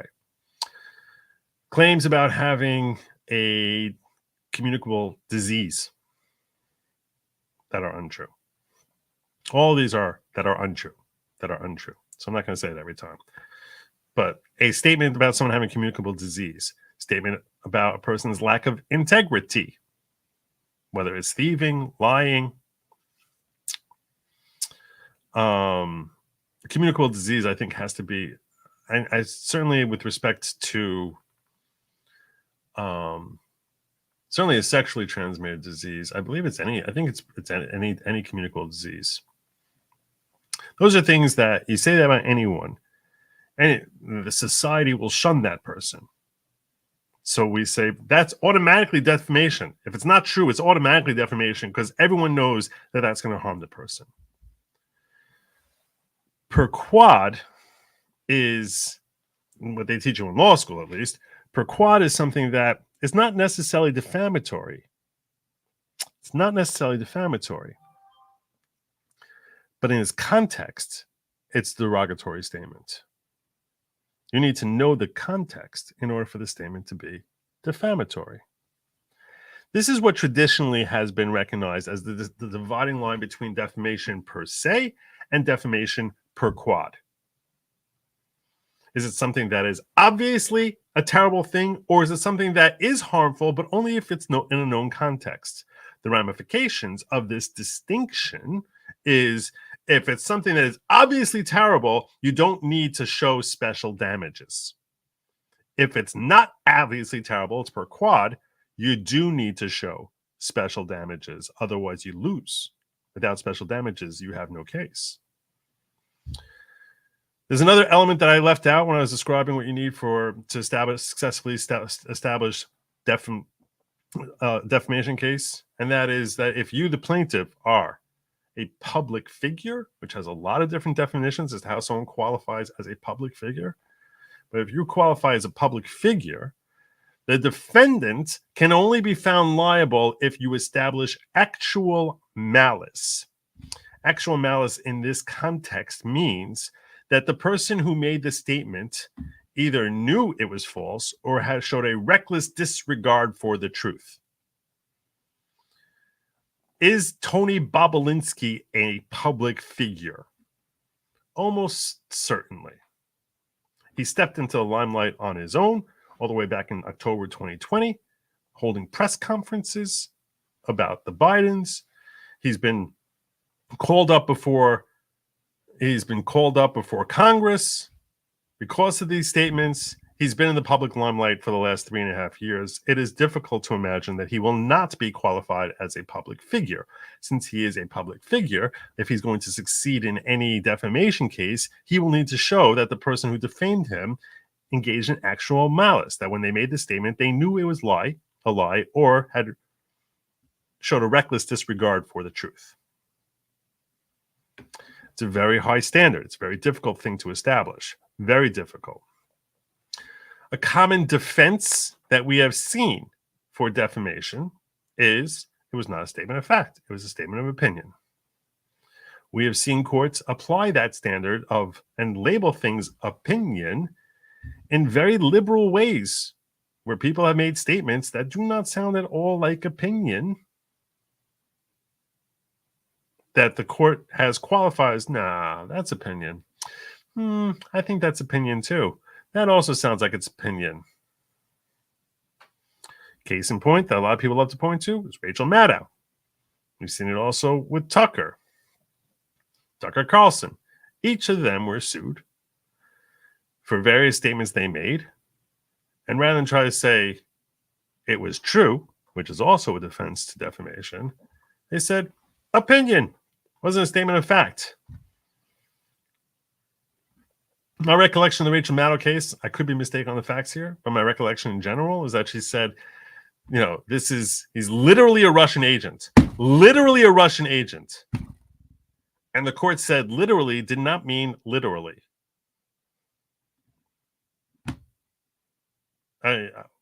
When Good Lawgic read that opinion, his mind was blown. How could that possibly be? Literally doesn't mean literally? It's astonishing how far the court will bend over sometimes to protect, particularly the media, to protect them from claims of defamation. Tucker Carlson also, that he, and in defense of a defamation claim, my recollection is that Tucker Carlson said that everyone realizes that it wasn't a state, that his show, I think something to the effect of that his show is opinion, not fact.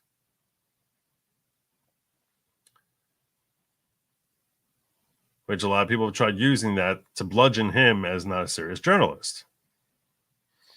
Anyhow,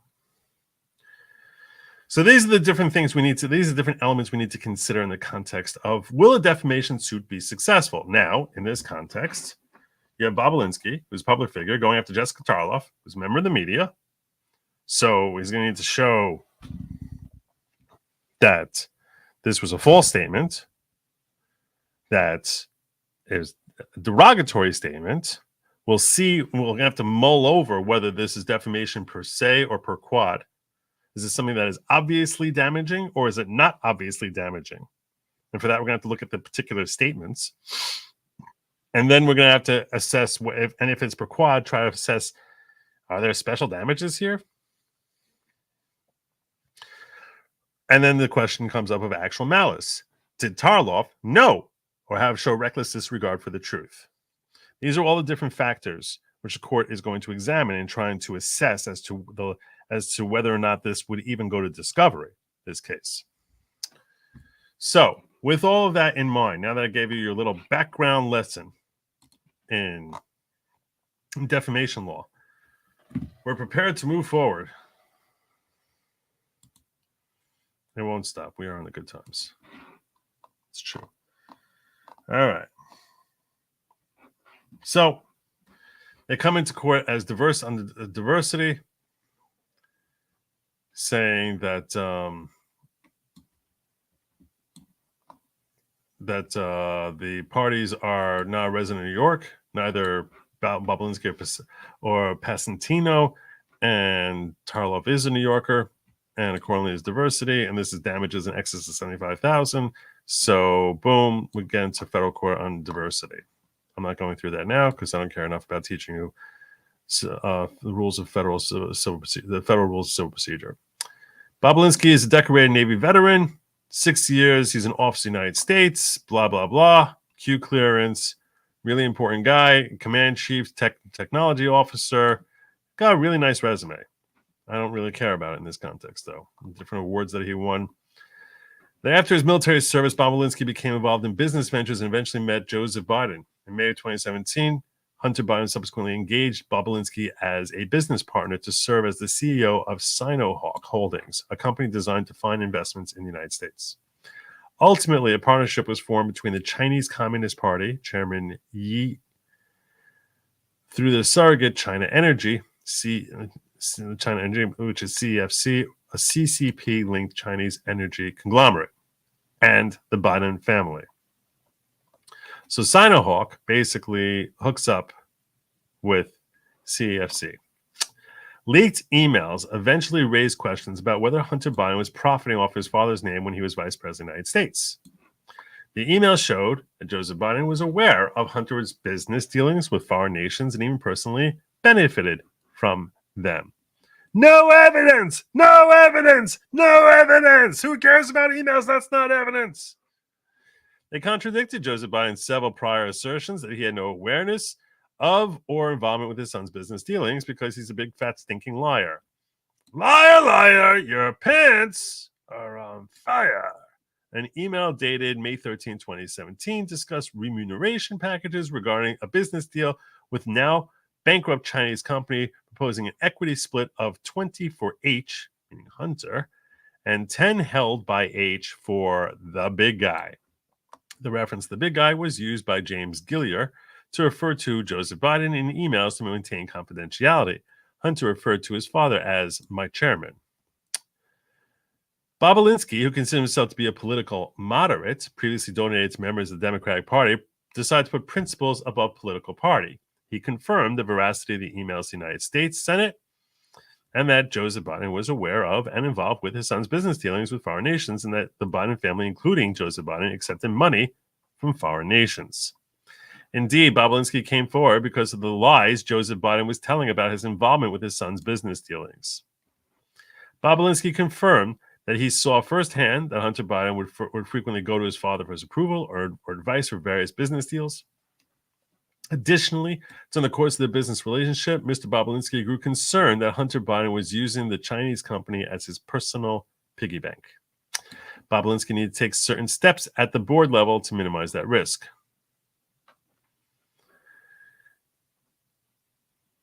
So he's worried that Hunter's using the Chinese company as his personal piggy bank. On March 20, 2024, Bobulinski was sworn in and testified before the U.S. House of Representatives Committee of Oversight and Accountability as to the conduct he witnessed by Joseph Biden, Hunter Biden, and the Biden family business associates. A photograph of that moment is depicted below. There he is, being sworn in. After clerking for a judge of the United States, so there you go. That's his background. Then they're going to get into Pasentino, the lawyer, and his background. So he was a clerk for the judge of the U.S. District Court of the District of Maryland, who subsequently raised the U.S. Court of Appeals for the Fourth Circuit. Mr. Passantino worked at several prominent law firms. Chambers USA identified him as one of the leading political lawyers in the country. He's co-author of the Handbook on Corporate Political Activity and other works relating to political compliance matters. From January 2017 until August 2018, Passantino served as Deputy White House Counsel and was the top attorney managing federal compliance and government ethics matters. This is under the Trump administration. Following his time in the White House, Passantino returned to private practice by joining the firm Michael Best, where he was the practice group chair of government relations, political law, and public policy. Passantino also founded the law firm Elections LLC in 2019. In total, Passantino has had an unblemished and highly distinguished career as a lawyer with extensive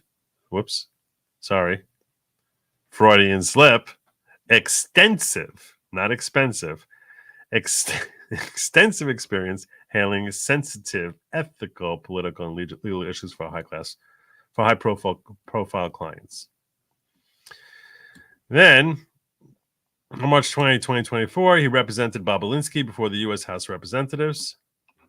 It is a matter of fact that Mr. Passantino was paid solely by Bobulinski for his several years of previous representation, no differently than for his representation on March 2024. Notably, no third parties have ever paid for any portion of Passantino's representation of Bobulinski. Every penny for his services, his extensive experience, came from Bobulinski himself. Defendant's history. Defendant is a Democratic strategist employed by Fox News. First appeared on Fox News 2014, quickly became recurring guest. In January 2022, defendant became a co-host on Fox News program The Five, which airs weekdays at 5 p.m. Eastern. Five is the most watched cable news program, having amassed 2.95 million views in January 2024. That doesn't sound like a lot. What? Are you averaging that?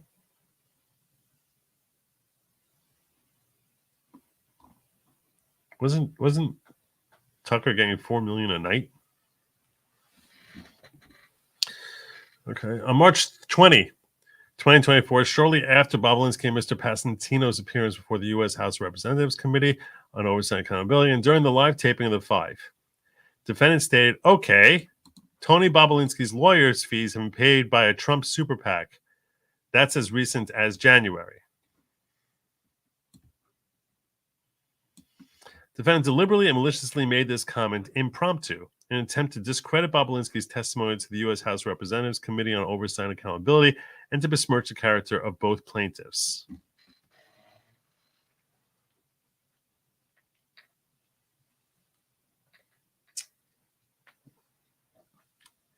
What? How is that harming the lawyer?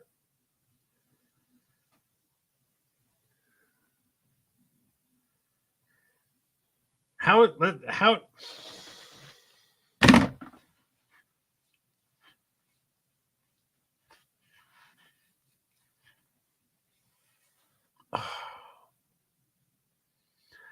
that harming the lawyer?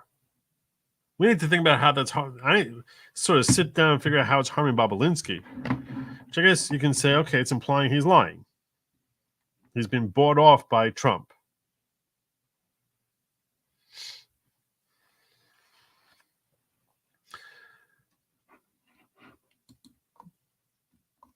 I'm just trying to figure this out. This is the statement. Okay, Tony Bobulinski's lawyer fees have been paid by Trump's super PAC. That's as recent as January. What the source of that is weird. Defendant deliberately and maliciously made this comment impromptu. By letter dated March 21st, 2024, attached as Exhibit A, plaintiffs demanded Tarloff retract and apologize for defamatory comments made the day prior. We're going to come back to this over here. What page is that on? 7? During an airing of The Five later that day, rather than making complete retraction apology, Tarloff said the following. I would like to clarify a comment that I made yesterday during a discussion of Tony Bobulinski's appearance at the congressional hearing. During an exchange with my colleagues about his hearing, I said that Bobulinski's lawyer fees have been paid for by Trump's super PAC as recently as January. What was actually said at the hearing was that the law firm representing Mr. Bobulinski was paid by a Trump PAC. I have seen no indication that those payments were made in connection to Mr. Bobulinski's legal fees, and he denies that they were. All right? So, what does this mean? I don't understand. I said that Bobulinski's lawyer fees have been paid by Trump's super PAC as recently as January. What was actually said at the hearing was that the law firm representing Bobulinski was paid by Trump PAC. That doesn't mean that it was Passantino, though. It could have been someone else. By letter dated March 22, 2024, attached as Exhibit B, plaintiff's counsel wrote once again to Fox News and told Ms. Tarloff that the attempted retraction was half-hearted, incomplete, and unacceptable. She was given a second chance to remedy her defamatory comments. Specifically, Tarloff petulantly made it a point during the March 21st, 2024 show to later state that her failed retraction attempt was a clarification, not an apology. Furthermore, by stating what was actually said at the hearing, Ms. Tarloff left the wrong impression with the show's viewers, which was intentional. Specifically, she intended to convey the belief that it was a matter of determined fact resulting from the hearing, not merely part of a theatrical and nonsensical performance by a Democratic representative who also sought to attack plaintiffs as the source of evidence rather than address the evidence presented. So they're trying to attack him, saying that Mr. Bobulinski's legal fees have been paid by Trump's super PAC, and that Passantino's law firm secretly accepted funds from any source other than Bobulinski for his representation. I don't understand how this is harming the law firm. I don't understand how the lawyer is in here at all. I don't get that. I don't understand it. Someone walk me through how is this harming him?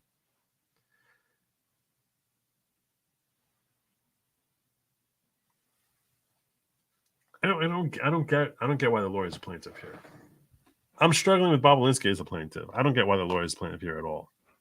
Tarloff was aware at the time. Let me tell you something, okay? Let me tell you something. If I have a client and Trump decides to come in and pay that client's bills, does that reflect on me at all? In any way, shape, or form? No. So why is this? How is this a derogatory thing for Passantino that bills he tendered to Bobulinski were paid off by Trump? Well, and that's a lie. Let's assume that's a lie. Someone makes a statement that was paid off by Trump. How is that derogatory to Passantino? That the public would say, "Oh, you shouldn't take money from Trump." Like, how is Trump?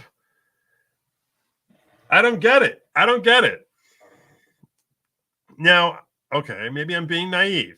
I know a lot of big law firms wouldn't take Trump as a client because by taking him as a client, they know a lot of woke companies are going to sever all ties with them. That's representing him, though, is different than accepting money from him. That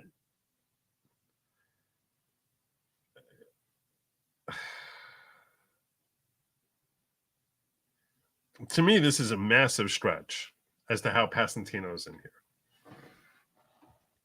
Tarloff was aware at the time she made that these false statements invoking President Trump would inflame a segment of the country against Bobulinski and Passantino and would falsely cause her viewers to disbelieve Bobulinski's sworn testimony.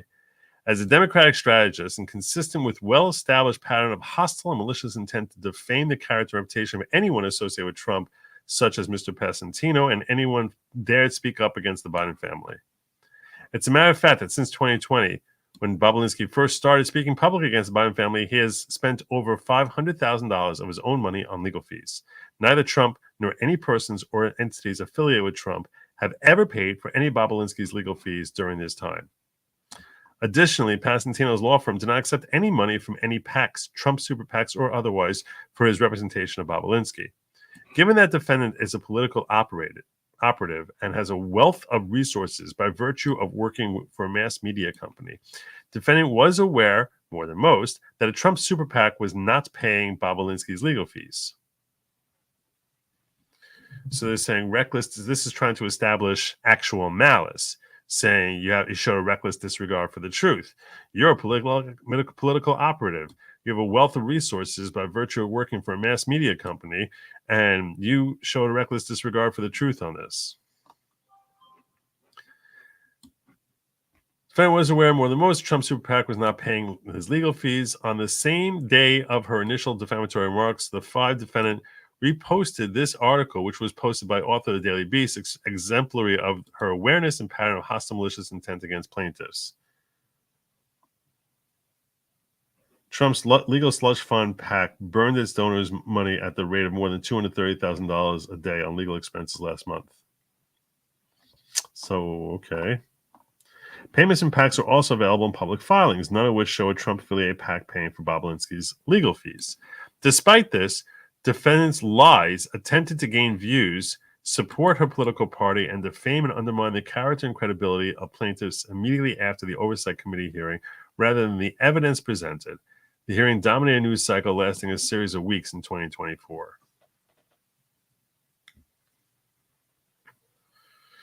This is not the first time the defendant exhibited her malice for plaintiffs, which this over here, malice, does not mean actual malice. It means hatred, as opposed to actual malice, which means knowledge and recklessness, knowledge of the falsity and recklessness.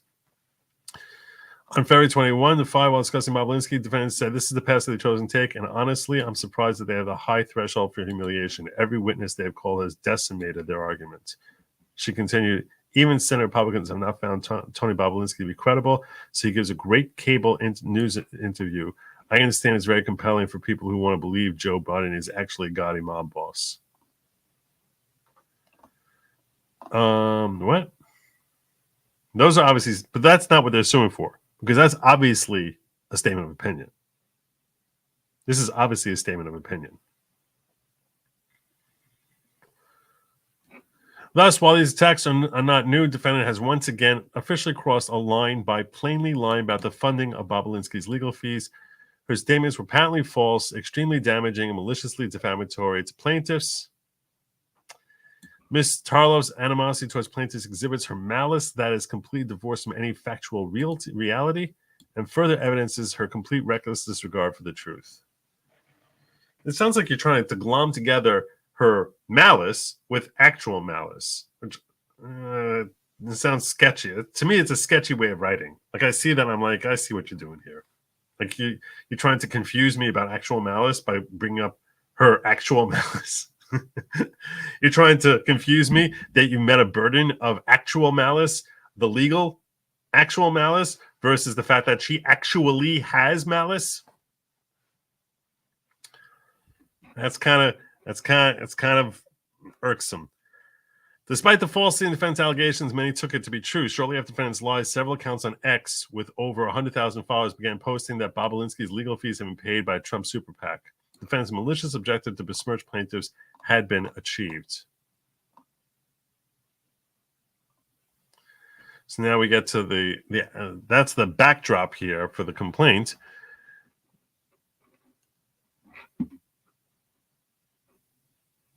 So the key statement is here. Bobulinski's lawyer fees have been paid by Trump Super PAC. That's as recently as January. That's categorically false. She published defamatory statements on live television, knowing that they were false or with reckless disregard for the truth. Given the public filings, and this is how they're establishing that it's a reckless disregard for the truth. And it was obvious that Pessentin was not being paid by Trump Super PAC. So she's recklessly disregarding the truth. Defamatory statements constitute defamation per se as to Mr. Bobulinski because, and this is the real question I have, remember how I'm explaining what per se is. Now, I will tell you that what I told you about per se versus per quad in New York is a little bit different. I've seen some evidence that in New York it's a little different.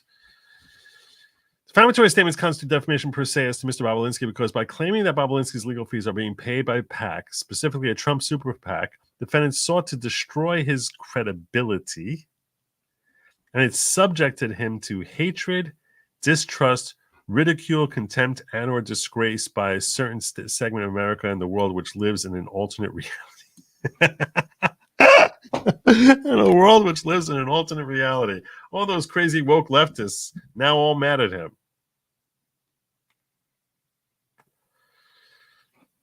Okay, I think they were pretty mad at him, even if he wasn't being paid off by Trump, just because he's attacking Biden. The statement inherently causes people to view Bobulinski as untrustworthy by negatively implying that his testimony is bought and paid for without the assistance of any extrinsic evidence. So that's how you're saying it's hurting him per se. Defamatory statements constitute defamation per se as to Passantino because they deliberately injure Passantino in his trade, business, or profession by indicating conspiracy theory fashion that Mr. Passantino was part of his scheme to present politically motivated, improperly paid for, tainted testimony in violation of his ethical duties. Again, the defamation per se does not require any extrinsic evidence. Yeah, I don't know about this one. Now, I explained to you earlier that in law school, they teach us that defamation per se is something that's obviously harmful. No one would ever want something like that said about them. Defamation per quad needs context for people to understand why it's harmful, right? So, and then if you say about some people, it might not be harmful. Great example of defamation per quad under the definition I gave you is if someone says that guy's not a lawyer. If you say it about someone, that it only affects the person if they are a lawyer, and that statement, harms them. A lot of people would be happy to be told that they're not a lawyer. It's like, you're right, I'm not some scummy lawyer. You need context to know whether or not it's derogatory. Now, saying someone's legal fees are paid by Trump, is that something that's inherently derogatory? Let me tell you this. If I said to you, think about this for a second. If I said to you, hey, that guy over there, his house, all his expenses covered by Trump, would you look down on that person? Would you think that that person is a terrible person? You might actually think that person is cool. Really? Trump's paying his bills? Why? What's his relationship with Trump? Why would Trump be paying his bills? So under the standard definition of defamation per se, or defamation versus defamation per quad, one could make a very strong argument this is not defamation per se. And I don't even understand how he's trying to apply it here to Passantino. But even with respect to Bobulinski, that it might not be defamation per se, but it would be defamation per quad. Now, on the other hand, when we're trying to assess this, we can say to ourselves, the reason she's saying this is to basically call him a liar. It's her way of calling him a liar. He just got up there on the stand and was blasting Biden. His law bills are being paid for by Trump. It's attacking his integrity. Does that get us now into being defamation per se? That's a clear way of attacking the integrity. Yeah, you need the context to understand that he stood up there in Congress and was attacking Biden. And now, and to say that he's being paid off by Biden's enemy, that's an attack on his integrity. Well, so now, is that per se? Is that per quad? This gets a little confusing at this point because you need the context. Yeah, sure. If you go into the DNC and you say that person's bills are being paid by Trump, then that's a worse attack than saying he's got leprosy. Just trying to think this through with you. This is like what attorneys and judges think about all the time, trying to understand the law and how it applies. And it's a massive difference because special damages, how are you going to prove, how would Bobulinski prove he lost money as a result of this? It would be impossible. Remember, the key difference here is defamation per se, damages are assumed. You sort of look to punish the plaintiff because there's an assumption of damages. Defamation per quad, you have nothing unless you can show how much money you lost. How the hell would Bobulinski show how much money he lost? Even if he did lose money from this, which I don't know that he lost a penny, but how would you show that he lost? How would you prove it? And he got one less contract because of this. How would you know? How does anyone know? So if this gets qualified as defamation per se, he has a chance. If it's defamation per quad, he's done. He's done. Because then he has to show special damages, and there's no way imaginable that he can show special damages. I'd be shocked if he can show. I can't even imagine how he would do it. Even Pasentino would struggle to show special damages. How are you going to show that you have fewer clients because she lied about you and said that you were paid by Trump? Go prove it. Good luck. It's next to impossible, if not completely impossible. So,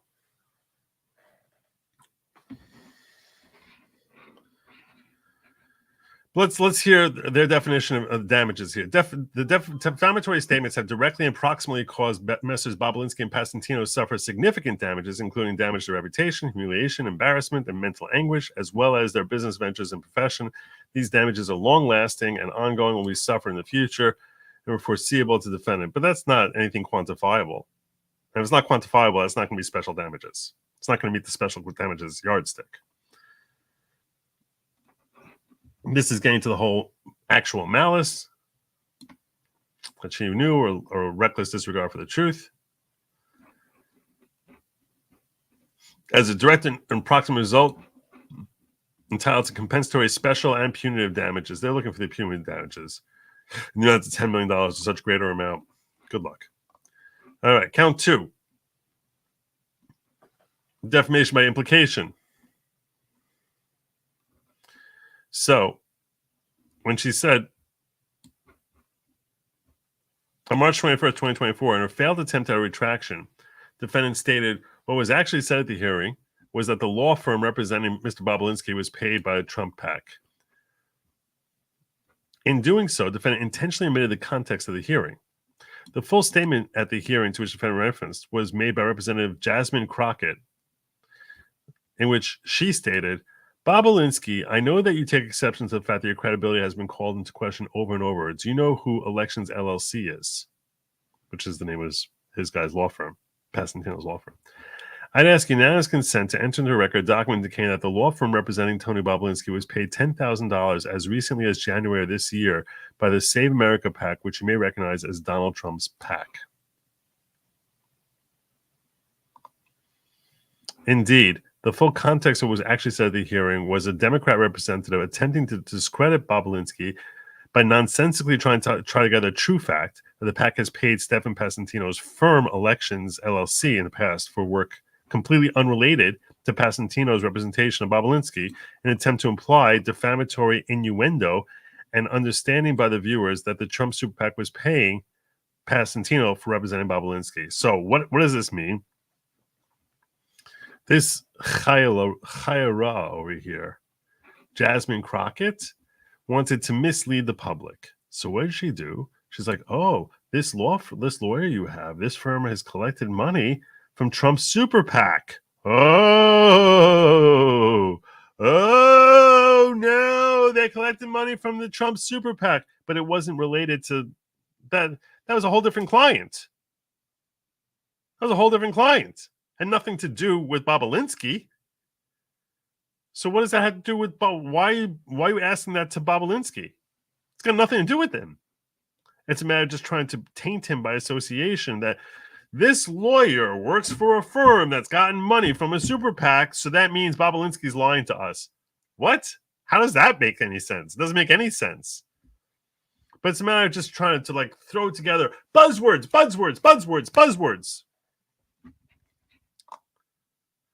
So, indeed, the full context of what was actually said at the hearing was Democratic representative attempt to discredit Bobulinski by nonsensically tying together and defamatory innuendo as an understanding by the viewers that the Trump Super PAC was paying Mr. Pasentino for his representation of Bobulinski. In so doing, defendant's defamation by implication sought to discredit both Bobulinski and Pasentino. The defendant was nonetheless invited to correct her error once again by simply making a full retraction and apology on the following day. But she and her employer, Fox News, declined to do so for obvious reasons. The harm caused to plaintiffs has been achieved, and the defendant intended for it to remain unremedied. The defendant's omission of this context left a reasonable viewer with the impression that at the hearing there was a determination or an allegation that a Trump Super PAC was paying for Bobulinski's legal fees. Crockett, the bitch, and defendant each achieved their desired impact with the words they chose, leave the viewer with a reasonable, plausible, and implied understanding that it may be true. Defendant sought to quickly qualify her statement by adding she has seen no indication that those payments were made in connection to Bobulinski's legal fees. However, saying this did nothing to dispel the negative impression left with viewers that it may in fact be true that Tarlov has not seen an indication that it was. Failing to fully retract and apologize was defamatory. Okay.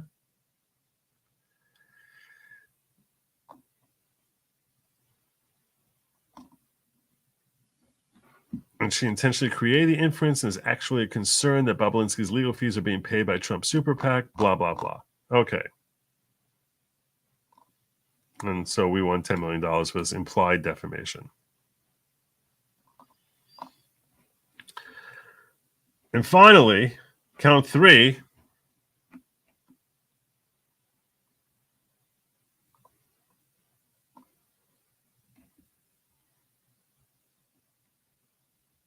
That's saying that this law firm is paid for by the Super PAC is directly in connection with Mr. Pasentino's reputation of Bobulinski, directly concerned Pasentino's business by implying that Pasentino is simply facilitating false testimony to Congress and or is serving a particular political agenda.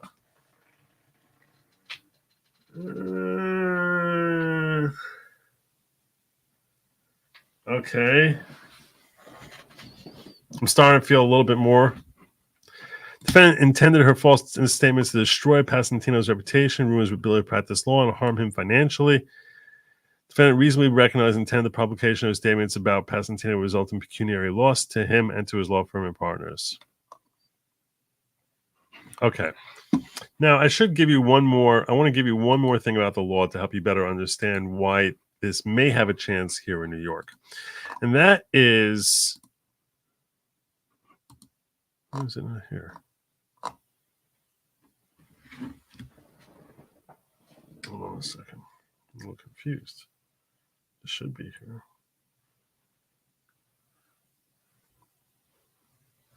Oh, that's weird.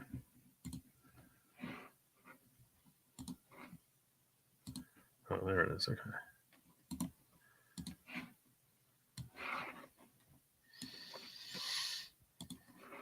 So I was just trying to figure out like this, where we get to defamation per se versus per quad here. And how is it that you can basically really get to a claim of defamation per se? Because it really seems like under the classic definition of per quad, I don't know if that would work. But New York has a wrinkle, a per se wrinkle, that instead of it falling under per quad, that you can get in as per se, not simply because it's something that's obviously no one would want it, but if you check off a different box, there's a different backdoor into defamation per se in New York. That doesn't apply everywhere, but applies in New York. And that is this. In New York, it doesn't have to be something, if the speaker's intent is to cost company or individuals their reputation, business, and money, that's displayed as your intent, then it becomes defamation per se. Even if you need to have a whole bunch of context and all this other stuff, another way to get defamation per se, aside from saying something that anyone would hate having being said about them, like that guy has crabs, but saying something that the intent of the speaker is to cost you your reputation, your business, or your money. That intent now makes it qualify as defamation per se in New York. I haven't researched this other than literally I'll bring you an article here, which was written by an attorney in New York. I haven't had to litigate this particular matter in any of my practice in New York. But this is according to the Mullen law firm. They basically say some statements may cause more than hurt or offenses that result in actual damage. This can happen when false statements are circulated or communicated with the intent of costing communities or individuals their reputation, business, and money. So, what should we anticipate will happen here with Bobulinski's lawsuit? First thing we should anticipate is it's likely going to be dismissed on summary judgment. Really good chance. It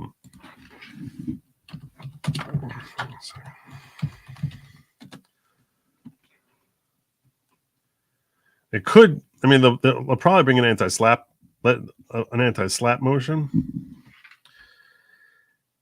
and try and say you're trying to suppress free speech.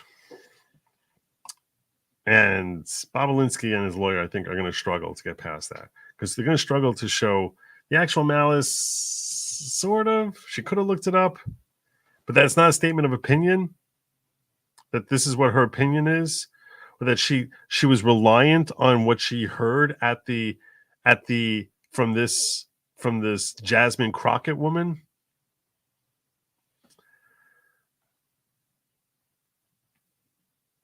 I think that we've seen such wide berth given to these news agencies, of which I'm part of the problem because Good Lawgic's part of the problem because Good Lawgic is also a member of the media. Good Lawgic is struggling to see this case making it very far.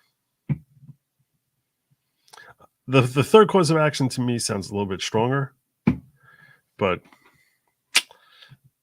if you're all excited about Bobulinski being vindicated here,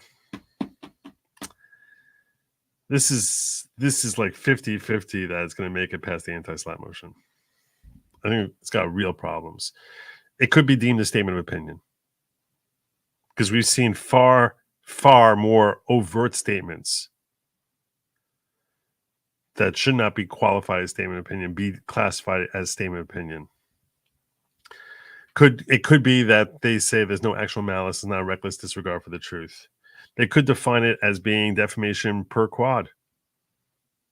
I think under New York has such a wider range of per se that this is more likely to fall into per se. And that's a comfortable wrinkle for New York if you're Bobulinski in this case.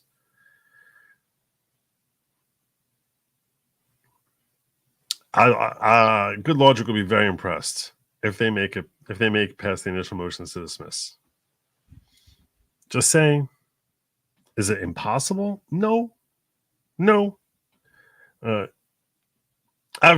My gut says the next time we're going to hear news about this story, is when this case gets dismissed. I could be wrong. I'm not saying it's 100%. It's possible. I don't think this one doesn't feel like it's got it. Doesn't feel like it's got the legs. Sorry, because I happen to like Bobulinski. I do think he tells the truth. Charles Vance, gifting 5 Good Lawgic membership. Thank you so much, my brother. Very much appreciate it. Alligan News says, what is his home state? Would it be better for a suit? Can you say his home state here?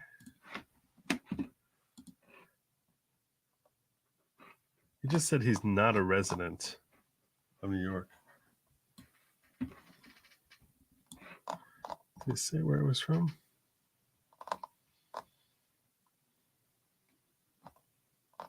They don't say.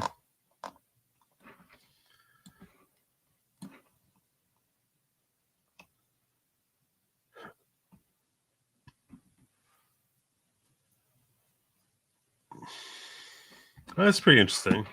Want to see something interesting? I'll show you something really interesting. You know who filed this suit? Filed by Jesse Benal. My recollection is that Jesse Benal is the name of a guy who fought in the Trump 2020 election issues. Was it in Arizona? New Mexico? One of the Southwest states. Almost positive that's where it's the name Jesse Benal. John C. Sullivan is another name that rings a bell. Where do we see Jesse Benal? I'm sure one of you is going to know. He could be from California. I'm not sure. All right. I certainly don't know enough about their local laws. I know too little about New York law. I was giving you a law school version rather than this is in New York. I mean, I gave you the unique wrinkle that New York has on the per quad per se. But if they don't have that wide interpretation of per se in Bobulinski's home state, and it would be defined as per quad over there, no way you're going to get special damages. There's no way. No way. Without special damages, meaning that you can measure how much money was lost. If you can't come up with that, your case is cooked. Case is cooked. I also think they're going to struggle with actual malice. She's going to say, look, I saw what the congresswoman said, and I trusted her.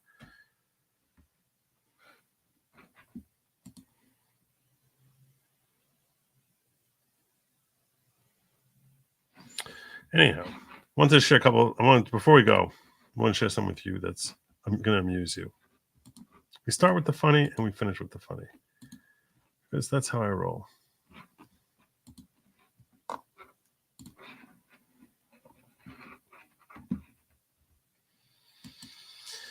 Sometimes I'll talk about sports every once in a while. I'll bring it up here. Well, this fine man here, Tiny, is going to tell you how to make money betting on sports. As he shared at some board meeting, some city agency meeting, wants to share with you his story and how he is a winner at sports, at betting on sports, when he asked the city of Irving to legalize gambling. You're going to like this. Even if you don't like sports, you're going to like it. Yo, Irving City Council, how you doing? My name is Tiny, and I'm a professional sports gambler. But unfortunately, my career is at a standstill because I got 6 baby mamas all in the DFW Metroplex. So I can't live in a state that's got legal gambling. In a sense, it will be March Madness. I'm coming up here to beg y'all to make sports gambling legal in the city so I can stack my paper and pay for the illegitimate children.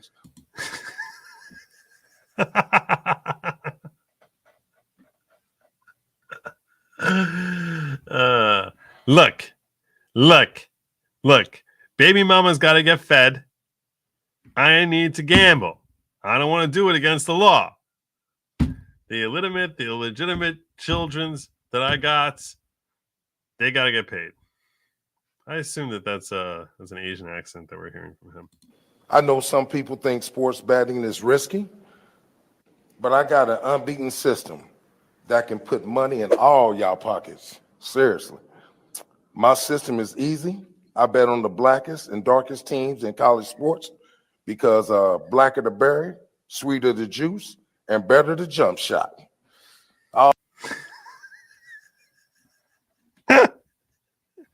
This is in Irving, Texas. But we're about to get better. Also got a sports betting angle that's foolproof since y'all want to let all these transgenders up in the league. That is full proof since y'all want to let all these transgenders up in the league. I became almost a millionaire betting on Leah Thomas's big ass winning all them swimming meets. And that guy was like, what? You're betting on Leah Thomas? That's not a bad guess, Goose Toots. I'm betting on Leah Thomas's big ass winning all them swimming meets. And just like these transgender swimmers, my swimmers are strong. That's why I got so many baby mamas. My swimmers are like Leah Thomas. That's why I got all them baby mamas. It's logical. You want to win? You want to be on your betting on sports? Bet on the transgender dude. But you know what that means? I got a lot of bills to pay. So I'm sick of risking my life and my freedom on gambling illegally on transgender athletes. So I beg you, Irving City Council, to please legalize sports gambling. Look at that guy's face. He's like, he's dying. Because I can't afford to be up in the penitentiary doing 5 to 10 years on some weak ass gambling charge. I also would like it if y'all could give me some reputations, because Irving is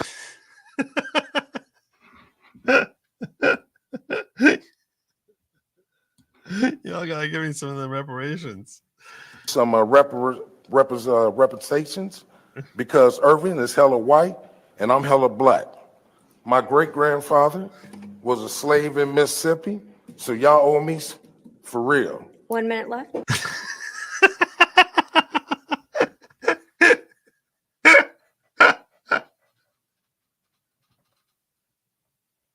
You all owe me for real. So hook me up. Hook me up. You all hella white. You owe me for real. And I'll say one more time, you white city council people need to legitimize gambling and start putting y'all's money on these transgender swimmers, because they got propellers in their back-friendly swimsuits.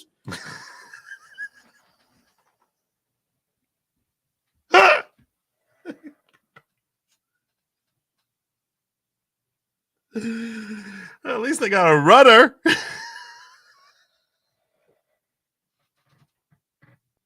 I know they got propellers. They got a rudder.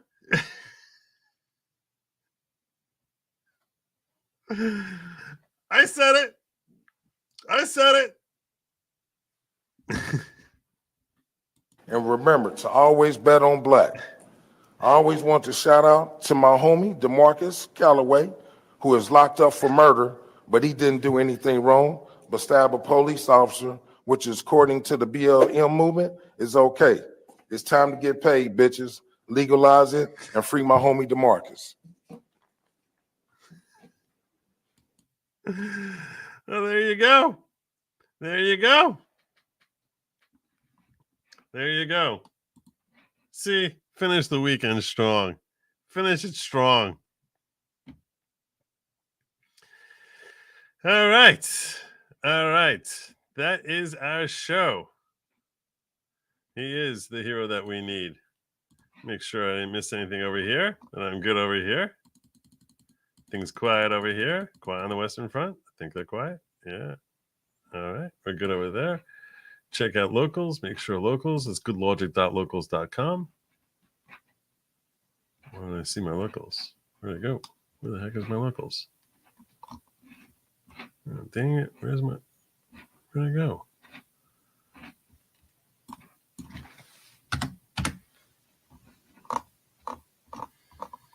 Well, that's weird. It just sort of disappeared on me, you guys. All right, we'll get over there. We're going to urge you all to make sure that you check out goodlogic.locals.com. That's goodlogic.locals.com. While you're here, if you could kindly hit the like, the subscribe, drop a comment down in the algorithms. Tell me, are you worried about losing time? Are you worried about losing our leap second, having a negative leap second?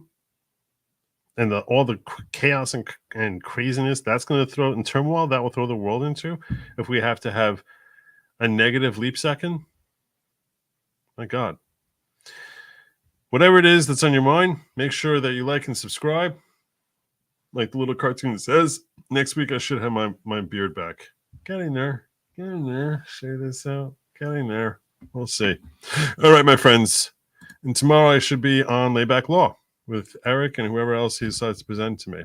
I thank you all for joining me, my friends. This was a lot of fun. I had a fun week this week. Oh, one last thing. If you didn't check out today's stream, you're still here, especially if you're bored. I'm telling you now, the last 2 hours of my stream today, it was labeled a stream about the hearing up in down in Georgia. It was the first 2 hours. The second 2 hours, I reviewed the phone call between Trump and Raffensperger. I actually did a lot of creation of chapters where you can go through and see which sections and basically label to you what's in that little section there. You could just jump to the right thing and I label it all, and where I started getting into the Yiddish, where we start getting into the whole third person element and third person Thursdays. Good Lawgic did a great job in breaking it all down for you. Seriously. And Good Lawgic was laughing his ass off in the last hour. So strong recommendation. The first hour is Sado arguing. That was great. Second hour was Terry Gilliam arguing for Trump co-defendant Schaefer. That was boring as hell. Highly recommend you skip that second hour. Don't watch it. Like the only running joke was just how boring it was, that second hour. But then once there's some good rants that happen in the third hour, and the fourth hour, it just was dying of laughter. So I highly recommend that you check it out. I think you'll have a good time. And check me out on goodlogic.locals.com. That's all I got. Good Lawgic wants to remind you, stay happy. Whatever they try to tell you, don't eat the bugs. As always, good night.